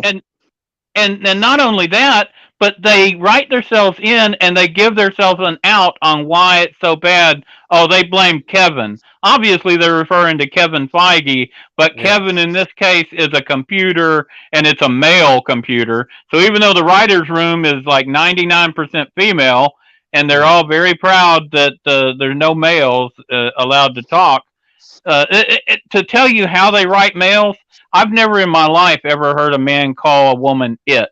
Never. I've never even seen that. I've never seen. They're completely obsessed over their own clothes too. I mean, over each other's clothes, and there's no concept how to really write. They just throw a bunch of man-hating, male-hating garbage in the movie. And it's not, in this case, because they were so anti-male, I decided to go and look around the internet and look at reviews. And I don't know if you watched any reviews, Cub or Q, but I went to places like Vera Dark, that Star Wars girl, Snarky J, even Grace Randolph, who's a huge feminist, said that this movie was too feminist. It was too anti-male, and that she did not like it for that reason. Although she, of course, praised it at the same time, because that's what Grace Randolph does with any feminist thing. Yes, but she pointed out that it was too much, that men wouldn't be able to watch it, because it's just so hateful, and I cannot come up with any other word than that. And don't forget the destruction of Daredevil. Why did they have to destroy Daredevil? The only good, good TV series they had. It's really a shame. They actually had him doing the walk of shame. Yes, on the way home, where men don't take off their shoes when they walk home. Women do that when they're wearing like some high heels or something, and then they're going home the next day. So they actually had him walking home holding his shoes like I don't know what it was. Completely forgetting he's blind or what? It didn't make any sense. It was terrible. They humiliated him. They humiliated and abused every male character. They were all written as they're evil, either evil, hateful, and not only that. Did you see where they got Doomcock as the main villain? Yeah, and by the way, why should Daredevil walk in daylight as Daredevil through the in his costume? Because She-Hulk knows that he's Murdoch. She knows it anyway, so he can just as a normal guy walk out if he wants. And that's exactly what he would do. Yeah, why not? And why in the world would he take his shoes off? I have no idea. When does a male ever take his shoes off to go walking out? You hurt your feet. Especially if you're blind, you can't see what you're going to step on, right? Does that sound logical? If you're a blind person and you're going to walk home from a strange place, you take your shoes off? Obviously. Yeah, and I don't know. The women hate it. The women roundly criticized it, and really, if you watch some of these reviews I'm talking about, they have a lot of fun just tearing this show apart. They also love to tear apart Rings of Power. So all of the ones that I just mentioned, I watched reviews on that, and I watched reviews on Rings of Power. Did you get a chance to watch any reviews on this show, Bazzil? No, not yet. But I've seen a couple of. I've seen part of one of the episodes, and it's a turn off. Really, the reviews on it, especially from the women, I didn't see anybody who liked this.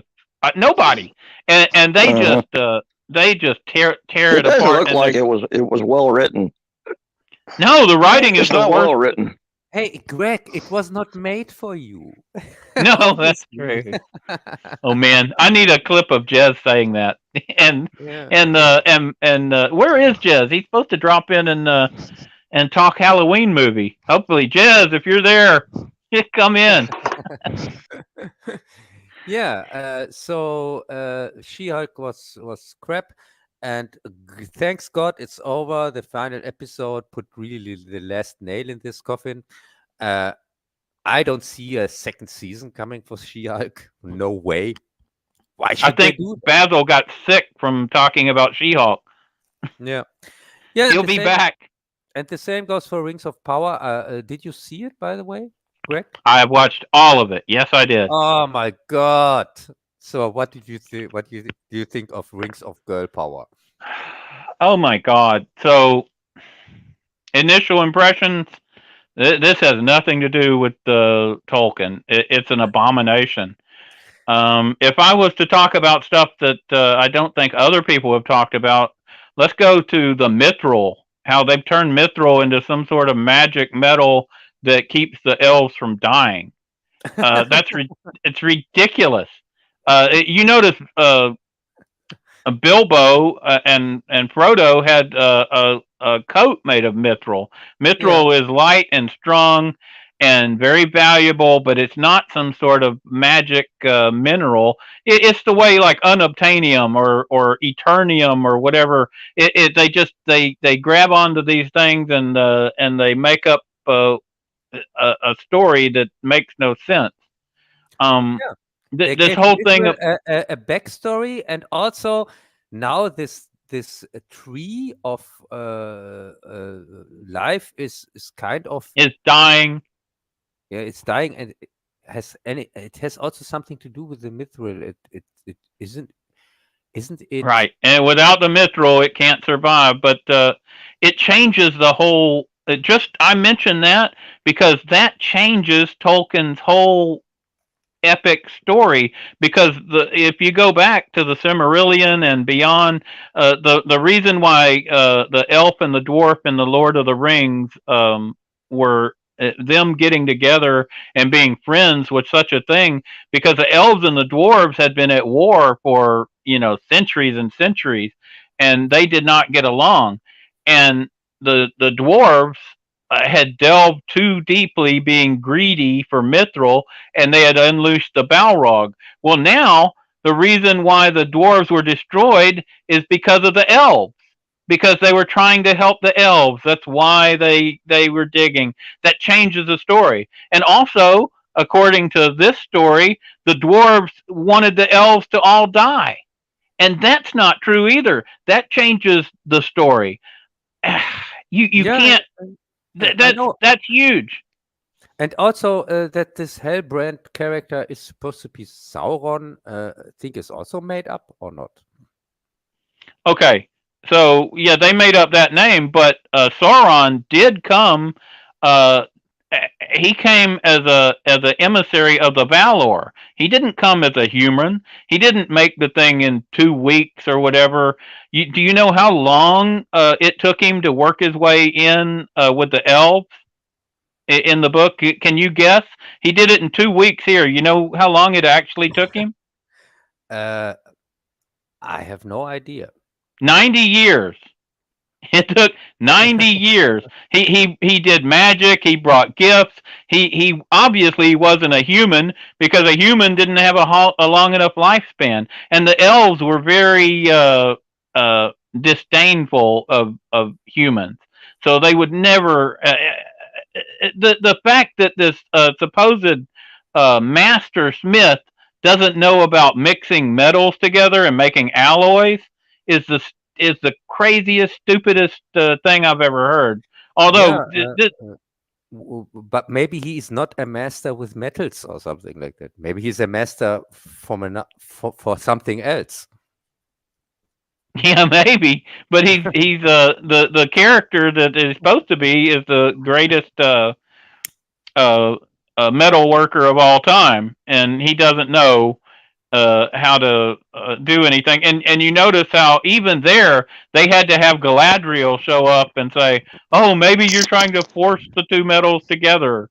So that over and over they have her. She's supposed to be this brilliant character, but don't forget, Galadriel is now responsible for the 3 rings. Yeah, right. And you notice, even though she's searching for Sauron and she finds him, she doesn't tell the other elves. How mad would she have been if somebody had found Sauron and not told? Yeah, and also still. Oh, she would have gone crazy. Still making rings that the Sauron has suggested that they make them. Isn't that a stupid thing? After you know that this is the bad guy who suggests that. Oh, and you noticed it was supposed to be 1 ring and then 2, but you noticed she came up with 3, and you know who the 3rd ring went to? Her. Yeah, because she said, and she knows Sauron has contaminated the process, so she's aware of it. And yet she lets it go forward, and she makes sure that she gains from it. And also, if you remember Sauron at the beginning of the series, he just wanted to be left alone. He wanted to redeem himself. And it's Galadriel who brings him into Middle Earth and sets him up to be the great ruler. Yes, he's like in Godfather 3. every time he wants to go out, she drags him. They bring me back in, and it's Galadriel who's bringing him back in. He tried to retire. He's like, look, and he didn't lie to her. He didn't say he was that king. He said he found and she just forced him to do it. And it's like, okay, this is what you want. There's so many things wrong with this series. The part where. And they all forgot that there was since girl power hundreds of years there was no king anymore, and so he can't be the king or something like that.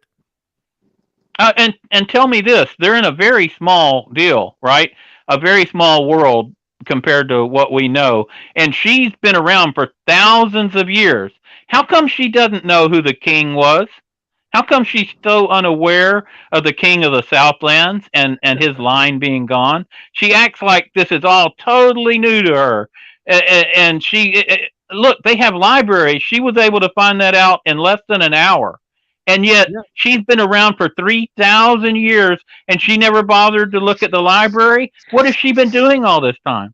Yeah, but she was the whole time, I think, distracted by revenging her brother or something like that. How? There was no orcs. There was nobody there. She never found anything. No one ever found anything. Her endless searching. Just how much searching can you do in 3,000 years? I have no idea. And let's look at the weapons training, where she's training these raw recruits. You don't train raw recruits with sharp steel. You use wooden practice swords. Everybody knows that. It's insane to try and train with that. People would get hurt. People would get killed. I mean, it would happen at every training session. So you don't do that. And she told them, oh, here's what you do. You thrust forward, you twist. Nobody does that. She doesn't do that. Nobody used any of her methods in the big battle, although she managed to turn herself upside down and flip sideways, and she caused an orc to explode without even touching him. Yeah. Maybe the orc thought about the complete fudged up history from Lord of the Rings, and his head exploded like Doom. Yes. Like that. Yes. I think that orc right helmet. I think that orc represented Tolkien fans. Yeah, probably. So, what did you think of Rings of Power, Bazzil? Pretty poor, really. The writing was terrible. It was nothing like the original Lord of the Rings. Lord of the Rings, when you compare the two, the Lord of the Rings is considerably better. I don't know if you've seen the Lord of the Rings, the series, but the writing on it was considerably better than what you have here. It wasn't set out to be feminist at all. Yeah. The elves were kind of stupid. I would have to say that. Even in Lord of the Rings, they were rather arrogant. Well, I'll tell you what I did. To be sort of like godlike figures, and they were not. I once again, although I don't usually do this, I decided to see what it was when I was watching the reviews of She-Hulk. The same people, I looked at them for Lord of the Rings reviews, and Grace Randolph again. She came down on Galadriel as a Mary Sue and all this stuff. Snarky J. Star Wars girl, Vera Dark, and Lynn's Library is got some really funny. Lynn's Library, she sees the whole series as like a comedy, and she is really funny talking about this. It's ridiculous and bad. I also decided to check in on some black channels and see what they think about the race swapping, and they had some interesting comments. I got the name of their channel somewhere here. I don't see it. But at any rate, some of the things they said was they couldn't enjoy it as a fantasy series because the haircut of the elf was a 2022 fade cut. And they're like, how is this brother finding a black barber who does fade cuts from this year, and he's living in, Middle Earth? That don't make no sense. How can I enjoy the show? I didn't know. Yes, I didn't notice that, but yeah. So you know, there are also, some times where you have to sort of step back and not critique so much into a movie or to a series to sort of enjoy it. Well, there might be those times, Bazzil, but this isn't one of those times. And they all critiqued it heavily because it was the worst show they'd ever seen. But to go on, I'm just telling you, all the women thought, Well, yeah, I agree with you on the Rings of Power. It's pretty bad. Well, it's part of the Rings of Power. The Black Elf has a fade cut, according to the black people reviews I watched. His cut is a 2022 fade cut or whatever, right? And they're like, how is this brother finding how does he find a black barber shop in the middle of Middle Earth? They said it made it impossible to enjoy. And they said, like, on the part where where they're like, oh, they're taking our jobs. Because one elf girl shows up who got shipwrecked. Now, this is an anti-Trump thing, by the way. That's they're putting American politics in, and they do it so badly. And they're all up there. Oh, they're taking our jobs. They're taking our jobs. And the black people were like, man, I'm seeing black people all over the place. But when it comes to that part, I didn't see one black person. They all disappeared. They're not worried about their jobs being taken. What's going on with this? Yeah, and everybody knows. Totally. Everybody knows why they weren't in that part, because it has to be a anti-Trump. Trump has to be all white people supported, and they couldn't put. That's the one part where they didn't want diversity in there, because they didn't want the hateful people to be diverse. Yeah, it was really funny. If you were to listen to some of these channels, you would really enjoy. They do a much better job than I do of lambasting this show. Yes, go ahead, Cub. What did you think of it? Was so successful that Amazon, first off, every trailer got ratioed, had so many thumbs down, 10-1 or something like that, or 100-1. Oh wow! And also Amazon had to silence their own customers. This is the first time ever that you couldn't. Including me. I'm an Amazon customer, and they didn't like my review. Yeah, when you try to Amazon doesn't like reviews. Period. It's all a scam. They don't like even reviews with their products. Whenever I write reviews on products for them, they ban. They remove it. They can't handle it. But now even the mainstream media is turning on them. Even in the mainstream media, they say they make a 180 and say this show stinks. So, I think the media is turning on both shows. I think they went too far with both of these. We're talking about the She-Hulk and the Rings of Power have gotten such a bad lashing. Even the women and blacks who they're trying to appeal to are hating it. So. And so the media, which was defending it, I think they were taking so much flack from everybody that, like Cub says, now even they've turned on them. Yeah, they have to, because they completely lose their reputation if they still say this is a success, because it isn't. It didn't even. It barely made the Nielsen charts, and this is supposed to be the biggest show on the planet. So yeah, no. Okay, so basically this is another thumbs down. I think all three of us can agree Rings of Power is one of the worst shows ever made. Yeah, I would say so. Okay, so I want to drop back to something we were going to discuss last time. The last episode of Strange New World, the Star Trek series that has come out. Did you get to watch the last episode, Cub? Yes, I watched it back then when it came out, and help me a little bit, reminding me about the plot. It was this. Did you see the original episode with Kirk, Spock, and the gang that was kind of based on the submarine movie, where they're fighting the Romulans? The first time we see the Romulans, and the Romulans come in and they hit the Romulan neutral zone, and they're destroying the outposts along the Romulan neutral zone, and they have this new hidden ability to go cloaked, and then they fire their photon torpedo.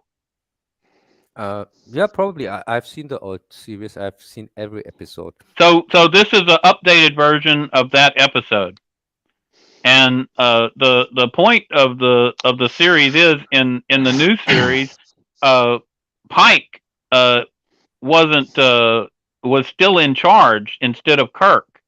So Kirk isn't in charge of the Enterprise like he was in the original. And what my belief on this is like Space Seed and Wrath of Khan. You've seen Space Seed, the original version, and you've seen Wrath of Khan, right? Yeah, of course. Okay, so my belief is that you have to watch both of those together to have their one viewing experience. And I think you have to watch both of these together. The original, the name's dropping from me. I can't think of the title, but at any rate, it's a very early episode. It's where we first see the Romulans. It was based on the Enemy Below with Robert Mitchum, where an American destroyer is fighting a German submarine, and the writers kind of gave it that feel. And at the end, they come in and they have this long cat and mouse game, and they end up destroying them. Well, they end up damaging them, and if you remember, Q, remember they released debris like a submarine was, and it contains an atomic. It contains an atomic bomb, and Kirk just senses it. Kirk is like, and that's what Mark Lenard, who played Spock's father, he, whatever he does, Kirk fires blind, and he hits him, even though he's invisible, and he's a sorcerer. I don't understand how he's doing that. And when they release that debris, even before anybody says anything, Spock says one metal cased object, and Kirk's like, hard over, phasers fire, point blank, boom, and it blows up, and it almost destroys the ship. Well, that's Kirk. That's the basis of who he is. But in everything we've seen since the original series, you went to more of this Picard. Oh, let's talk to him, and that's what Pike tries to do. He tries to talk to the Romulans, and what ends up realizes happening, it does no good. They're hell bent on destruction. If you remember.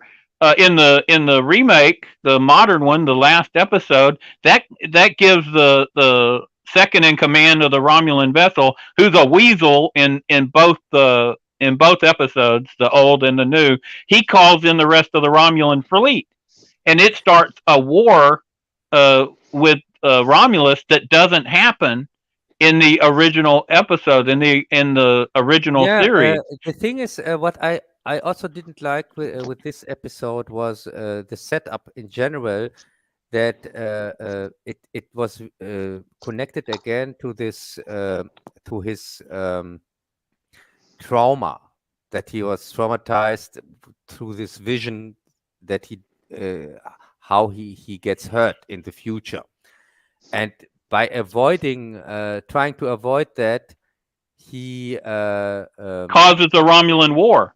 And how does he cause the Romulan War? Because he's like Picard.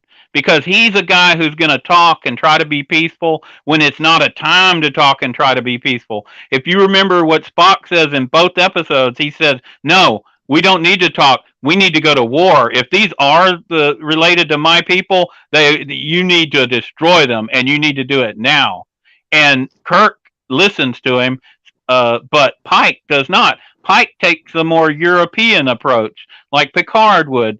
And what I'm saying is this was a total shocking difference, because woke would have you always believe that Kirk being a hot dog, Kirk being a cowboy, is what they would say. That's a terrible thing. Well, no. The wages of trying to be peaceful with the Romulans, when you should be attacking like a cowboy, is you caused a war. You caused billions of people to die, because Kirk was right. And that's the amazing thing that I saw on this final episode. I saw hope for Star Trek. I saw them reaffirming the new Kirk they brought in. He was good. I liked the actor. I liked the writing. I liked how he went off and he brought back those robot ships and he gave the Enterprise a chance to escape. Yeah, this was a good episode. The Romulans. When you think about the Romulans, they're very much like the Klingons. You know, they're hell bent on battle. No matter what you do, they always go back to the same thing. You know, warrior warriors, we are warriors. And you can't let's bring it on, Bubba. They had to still connect it to this stupid Discovery shit, and that's my problem. Because I can't help that it's connected with it. You're always going to have some stupid connection with Discovery. Discovery's terrible, and they tried to destroy this show. But Anson Mount is a good actor. You got to admit, he plays Pike in the series. He's a Southerner. I don't want more Star Trek from Kurtzman. Sorry. I'm not addressing that issue. And yes, if you admit that this is a good episode, you might cause, the universe to be destroyed. But I am rating the episode that I'm seeing before me, like I always do. And it's a good episode. You got to watch the old one and the new one. That's what I did with Bazzil. We first watched the old version, then we watched the new version, and Bazzil was clapping. He really enjoyed it. But the insert of his vision thing. But remember, Bazzil hasn't seen the Discovery. He refuses to watch any of that crap. Yeah, but this thing comes from his adventures on Talos Sphere. And that's crazy, though. Maybe it means that things are about to change. Maybe if we encourage them to make some. You're right about a lot of these episodes were terrible. But some of them were actually pretty good. Bazzil also saw the Gorn episode, and we could make fun of some of the stuff from that. If you remember, boy, couldn't we? You remember like that tube that they set up between the two ships because they couldn't beam them over? What did you think about that? But Greg, sorry, for me, no. Oh, that was great. It really was. It was so stupid. It was funny. Yeah, these chicks standing in that tube, just chatting away, and here's it's the guard just right outside. Right outside the window, they're about to attack, and there's like, ooh, what do we do? And they stop for a conversation, and everybody's moving as slowly as possible. Now, remember, we had just watched one of the original episodes, and people are literally sprinting around that old starship. But in the new one, in Strange New Worlds, in that Gorn episode, they just stand there like idiots, and she's supposed to be head of security. And they stop and have a chat. And this is an emergency evacuation. And it ends up the Gorn attack. I haven't seen you in so long. How are you? And of course, casual conversation. The Gorn attack, and a bunch of people are lost out of that tube because, they start moving a little faster. But compared to how the people sprint around the old Enterprise, they're moving like turtles. It's like turtles. So if you want me to make fun, I can make fun of Strange New Worlds for you, Cub. There's lots of stuff, but they had a good episode, and I have to admit it was a good episode. And I have to say, I want Kurtzman Trek to end. I want Kurtzman gone. You're right. Anything from Kurtzman, and I want it erased. Also, Strange New Worlds, I want to be erased from the timeline, like Discovery, like everything Kurtzman. Also, I'm just saying, this is in general. This is the first episode I've liked since like 2005. So I've got to be honest. Even though I want Kurtzman gone more than you do, if anything, Cub has been too kind, too patient. Let's give them a chance. Let's look at the next season. Maybe it'll get better, but it never got better. I told Cub, that it wouldn't. But I like Anson Mount. And he's good, even though a lot of the storylines are bad. I liked him in a lot of the stuff he's done. and I like this episode. I can highly recommend it. You need to watch the old episode first, though, the one that it refers back to. I'm not going to recommend anything Kurtzman Trek. No, not from me. Sorry. That's fair. I didn't think you'd change your. Because when I said I kind of recommend Black Adam, even with Dwayne Johnson in it, it's because they want to go away from the woke shit with this direction. Oh, I do too. But with Kurtzman Trek, I have no hope. It's still Kurtzman. He has to go before he and all these. I'm not saying he doesn't have to go. He does have to go, and Discovery's a nightmare. All the stuff they've done is terrible, but there are flashes of stuff that's worth watching, and this episode was one that I can recommend. The last episode, because it's against the woke, because it's showing that Kirk's cowboy method is actually the right way to go, and that's not the woke. Somebody in there wrote a good episode, and Kurtzman had to be boiling mad. Yeah, maybe, but as I said, it's still Kurtzman. He's still in charge, and I don't want to give him any support. Sorry. Okay, so you didn't like it. I knew you wouldn't. Okay, let's move on while Bazzil's still here. Did you get to see Werewolf by Night? The black and white. I saw a few of the trailers. Yeah, actually, it's kind of interesting. I know it's kind of stupid, but it's actually kind of interesting at the same time. The fact that he was born, he inherited a curse from his father, and so that every full moon he would become a werewolf. Ooh. Yeah, right. And it leaves some interesting ideas open, Okay, what does Cub have to say about it? Yeah, this thing that we see in Werewolf by Night, is this the man thing? I think so. Yeah, exactly looks like him, and yes, that's what I understand, but I'm not absolutely sure. But yeah, I think so. I thought it was okay. This Marvel special, and yeah, considering this came from Marvel, I was shocked at how good it was. Yeah. Comparing it to the other Marvel shit, it was really good. I mean, this is the kind of thing they should have done a series on. It's typical that something comes out that's really good. Well, it's 1 hour and that's it. And She-Hulk gets 8 hours. Yeah, and the second season, if we are unlucky. Oh God, I hope not. But it's Halloween, and it's a Disney Plus thing, Werewolf by Night. It's black and white. I think there's good acting. It's a good story. I'm not going to spoil it, and Bazzil obviously doesn't want to spoil the actual story. So it's a fun movie, and even Cub actually kind of liked it. So that's shocking. Yeah, it was okay, and I really liked the man thing in there. To see it first time on screen was really cool. Yeah, there you go. So that's our review of Werewolf by Night, and we'll move on. Did you have a chance to see Andor? Yeah, sadly. I believe we're like 6 episodes in. They've just got up to where they did a heist on 8 episodes we're in. Yeah, it's a heist episode on the payroll. I guess I'll start. It's a slow show. Well, go ahead, Cub. The heist is already over.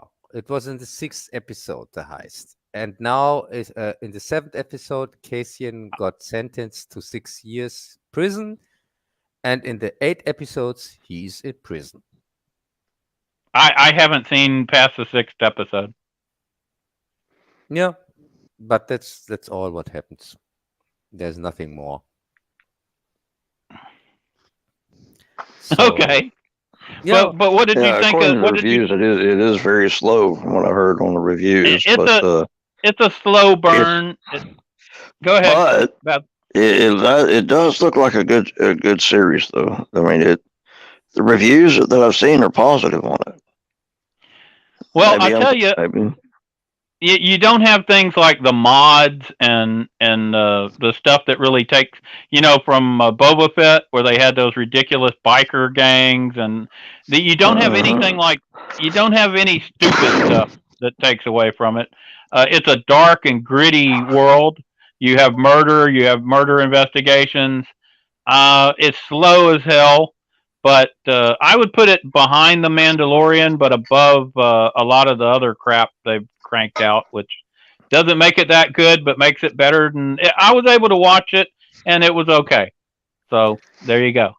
Yeah, I can barely watch it because it's well, so they do say boring. that it gives the the viewer opportunity to really get into the movie, or to sort of more or less, I guess, appreciate it, you might say.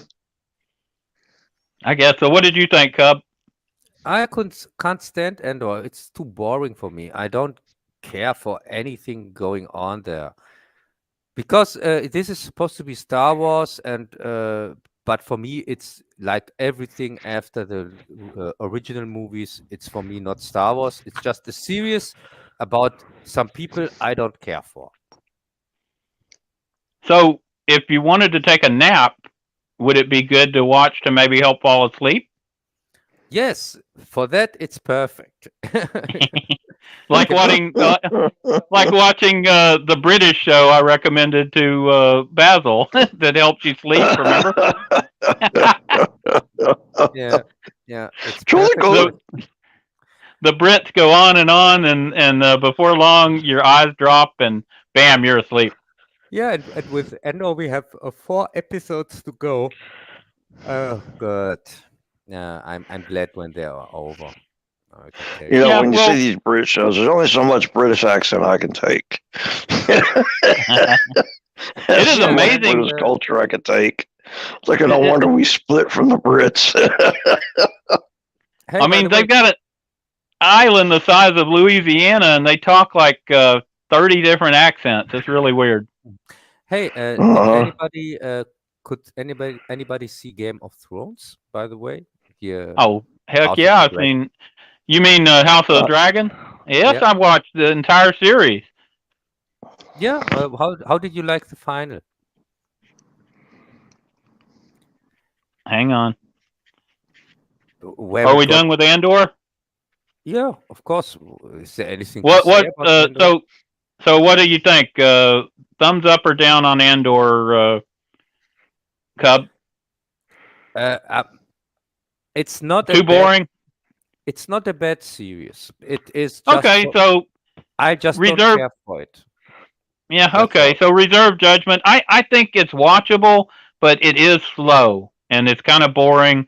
But I see it as much better than almost everything they've done. I like The Mandalorian. So I like The Mandalorian, Yeah, and the Mandalorian was fantastic.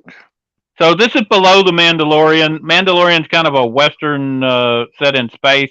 This is more hard to define. It's I don't know, a detective story, a heist movie.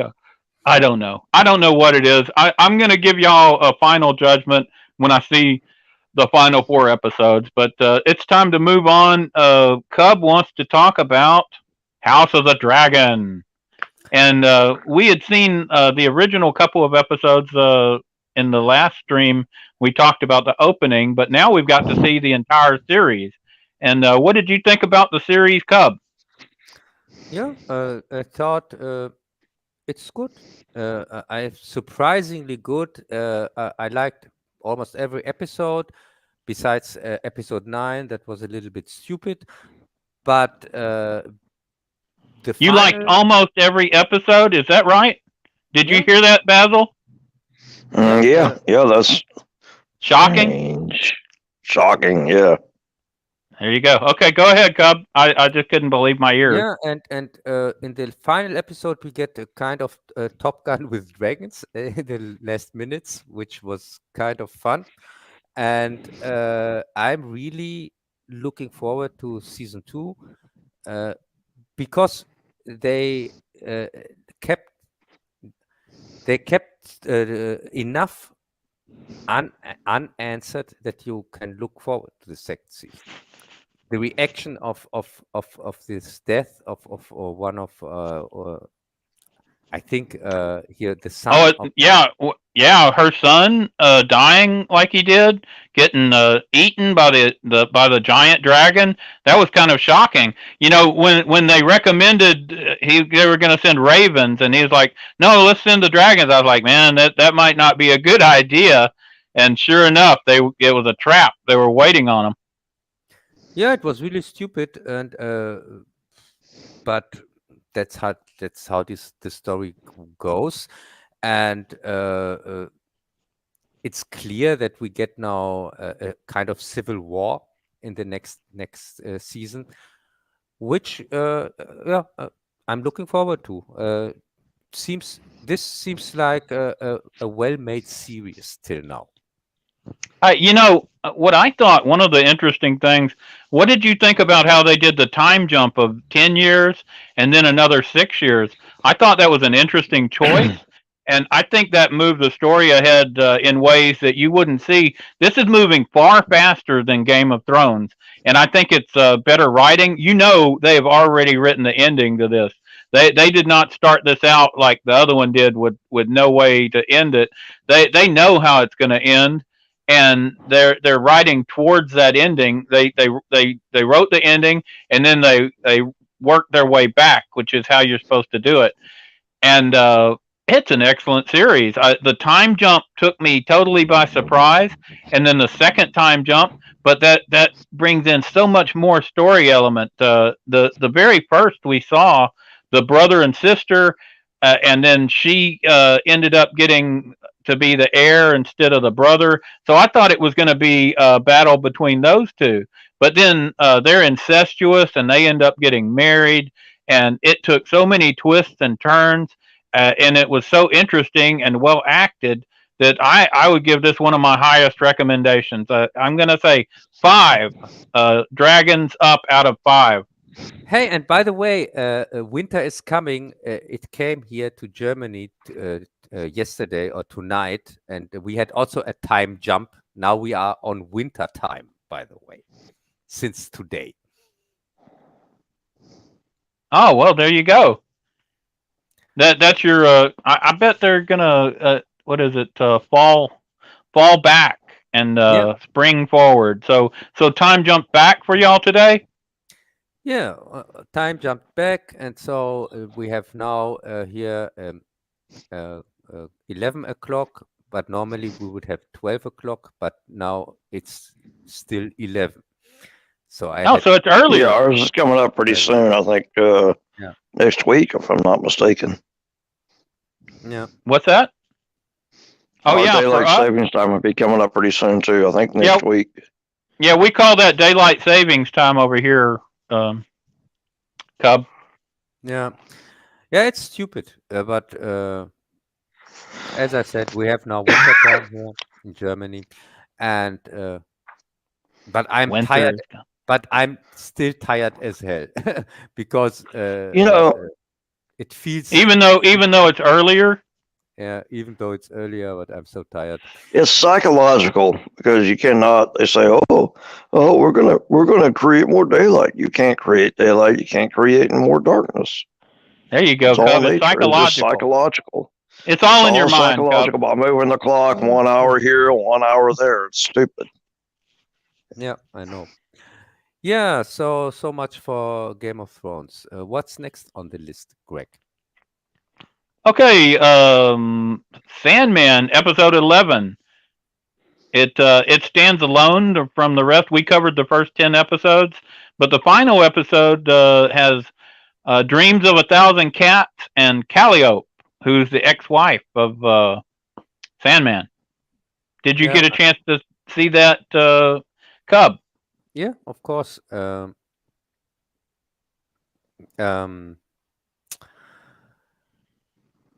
So what did you think of the standalone episode?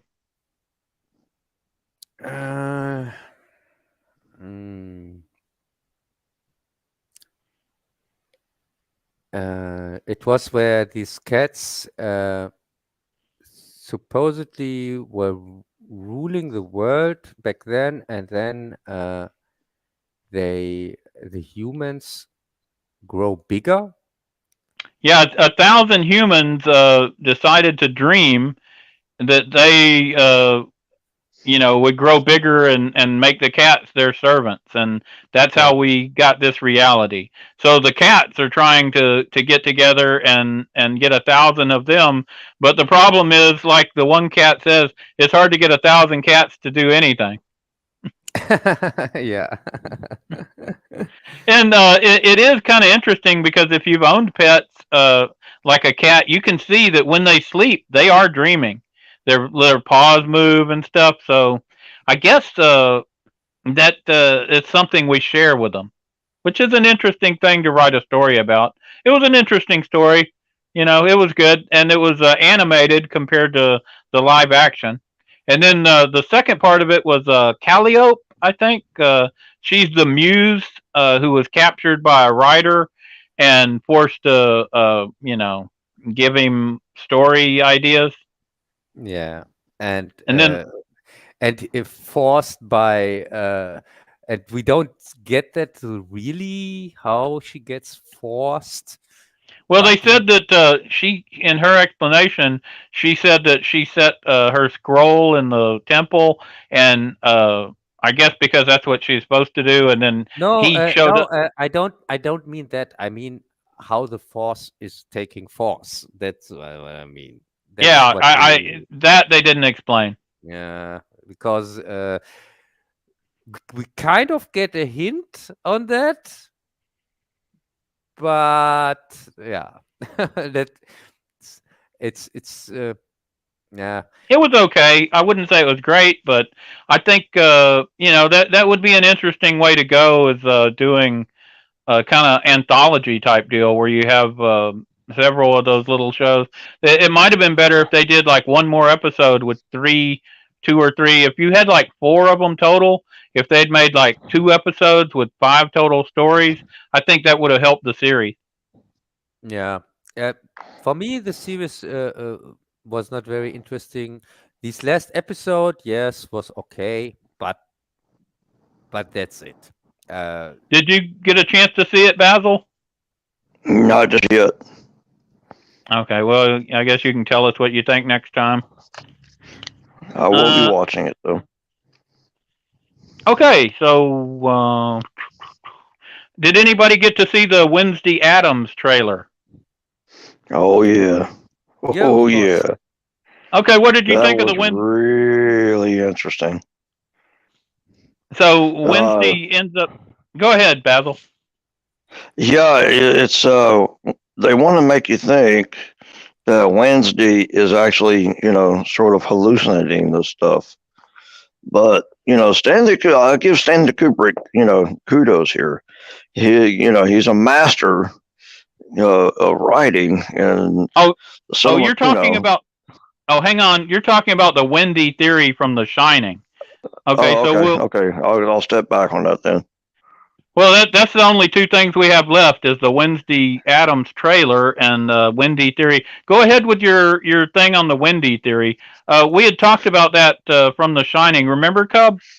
Yeah, I know. Okay, so Basil just got a chance to see it, and he wanted to talk about that real quick. What did you have to say about it? It's strange because there's so many different things going on in that movie that don't make a lot of sense. For one thing, a light switch, it seems like it's inconsequential, but really, when you look at one scene, there's a picture on the wall, there's a chair, there's the desk, and there's a rug underneath the desk. Next scene, no light switch, no chair, no picture, no carpet. What's up with that? And there's no way, you and I were debating about that, really. Stanley Kubrick would not have gone back and tried to re-edit all that. Even with creative editing, it wasn't. Well, he would have had to rebuild. Too expensive. He would have had to rebuild the sets to do that. Like there's a chandelier that's there, and then it's missing. Carpets are changed. And then 1 minute it's not there. Yeah. So and the way I see the fact that Jack's hair is not disheveled in one scene and disheveled in another, with the same scene. when he's Right. telling the wife to, to So get out of, the theory is to get out. Kubrick was asked to do a supernatural movie, and Kubrick is a lot like Cub in that he doesn't believe in the supernatural. So I think Mhm. what he did here is the Wendy theory is that he, is that Jack Nicholson wasn't going crazy, that Jack Nicholson didn't do any of these things, that the kid never talked about The Shining, and he didn't see any of this stuff. This was all made up by her in her By mind. Wendy, yeah. Yeah, she's having She's a nervous hallucinating the whole breakdown. thing, including the ending where he's outside. She tricked him into going outside, and he got stuck in that That's maze. true. He ended up going outside, but that's because she tricked him outside, and he got lost in that maze. That's how he got out of that storeroom, because she never locked him in that storeroom. That's why she tricked him into going outside, and to me it makes sense. To me, it rings true, and I don't know. Apparently, it does for you too, Bazzil. What do you think about it, Cub? Yeah, I have to differentiate anyway between the movie and the book. And also with the movie, I know that Kubrick doesn't like ghost stories in general, like Carpenter. He tried to make an explanation, a real explanation for what is going on, not Exactly. not a supernatural story, but a story about crazy people. And there are these two theories that who's crazy, Jack Nicholson or Wendy. And Yeah, I mean, you could pick from one or the other, but I think you're right. I think he didn't like making a supernatural show, but he made a movie where people could watch it and think, "Oh, that's about supernatural." But this is why he put all these little things in there. So if you look really closely, you could see, no, it's not about supernatural. One of these people is imagining this stuff. That's the only explanation for me that makes sense. There's no other reason for him to spend all that money. We're talking tens of thousands of dollars to rebuild these sets and do the shooting, and that doesn't count the time involved. To me, it's an interesting version. It's on YouTube. And if you look under the Wendy theory on The Shining, you can find a video that explains it a lot better than we have, and you'll see what we're talking about. But as a little, the guy that's doing the narrating on that even mentioned that it's almost like you're seeing it from a different dimension, you might say. Yeah, possibly. Seeing two different things in two different dimensions. Sort of like you might look back at this so-called Mandela theory thing, Well, which is a different story, but if we're talking sort of multiple, if we were talking multiple dimensions for whatever, it could explain why you see the picture of Jack Nicholson in that 1920s, or it could just be that somebody looked exactly like Jack Nicholson. I have had people tell me that people look exactly like me through my life, and I've seen people who looked exactly like somebody I know, and they weren't that person. It could be that somebody looked just like him and happened to be at that hotel, 80 years before. I think if you talk to Kubrick, that's what he would tell you. Because he did not believe in ghosts or the supernatural, and I think that's the explanation he would give. But he never explained this. yeah, And the last thing we have on the list is the Wednesday Addams trailer. That's coming out? Didn't you say November 23rd, Cub? yeah, November 23rd, they dropped the complete series, and November 3rd, because it's a Wednesday, by the way, November 23rd. Cool. And your show is called Wednesday Productions. Yeah, and my review is coming the next Wednesday, November 30th. That's cool. That's where my new Addams Family video comes out. Well, and then we can review the whole series on the Christmas stream. Yes, we can review it completely on the Christmas one, and I thought the trailer looks fun. It looks well made. I think it's going to be good. I'm not sure, but I got a good feeling about it. Yeah, but it's from Tim Burton, and with Tim Burton, I don't know. That's true. Yeah. Let's hope that it's okay. But as I said, I Well, don't. we'll remain hopeful. Yeah, I have no judgment on it till I have seen it, because I have to review it anyway. And yeah, let's see. Let's see how it goes. Well, we haven't seen Jez, and that's the last topic we have, unless he wants to talk about Halloween Ends, and he's not here. Yeah, no problem. Since I'm the only one who has seen it anyway, I would say. Wait a second. Oh, Bazzil dropped out. Yeah, we lost him again. I'm back here. I'm back. He's back. Yeah.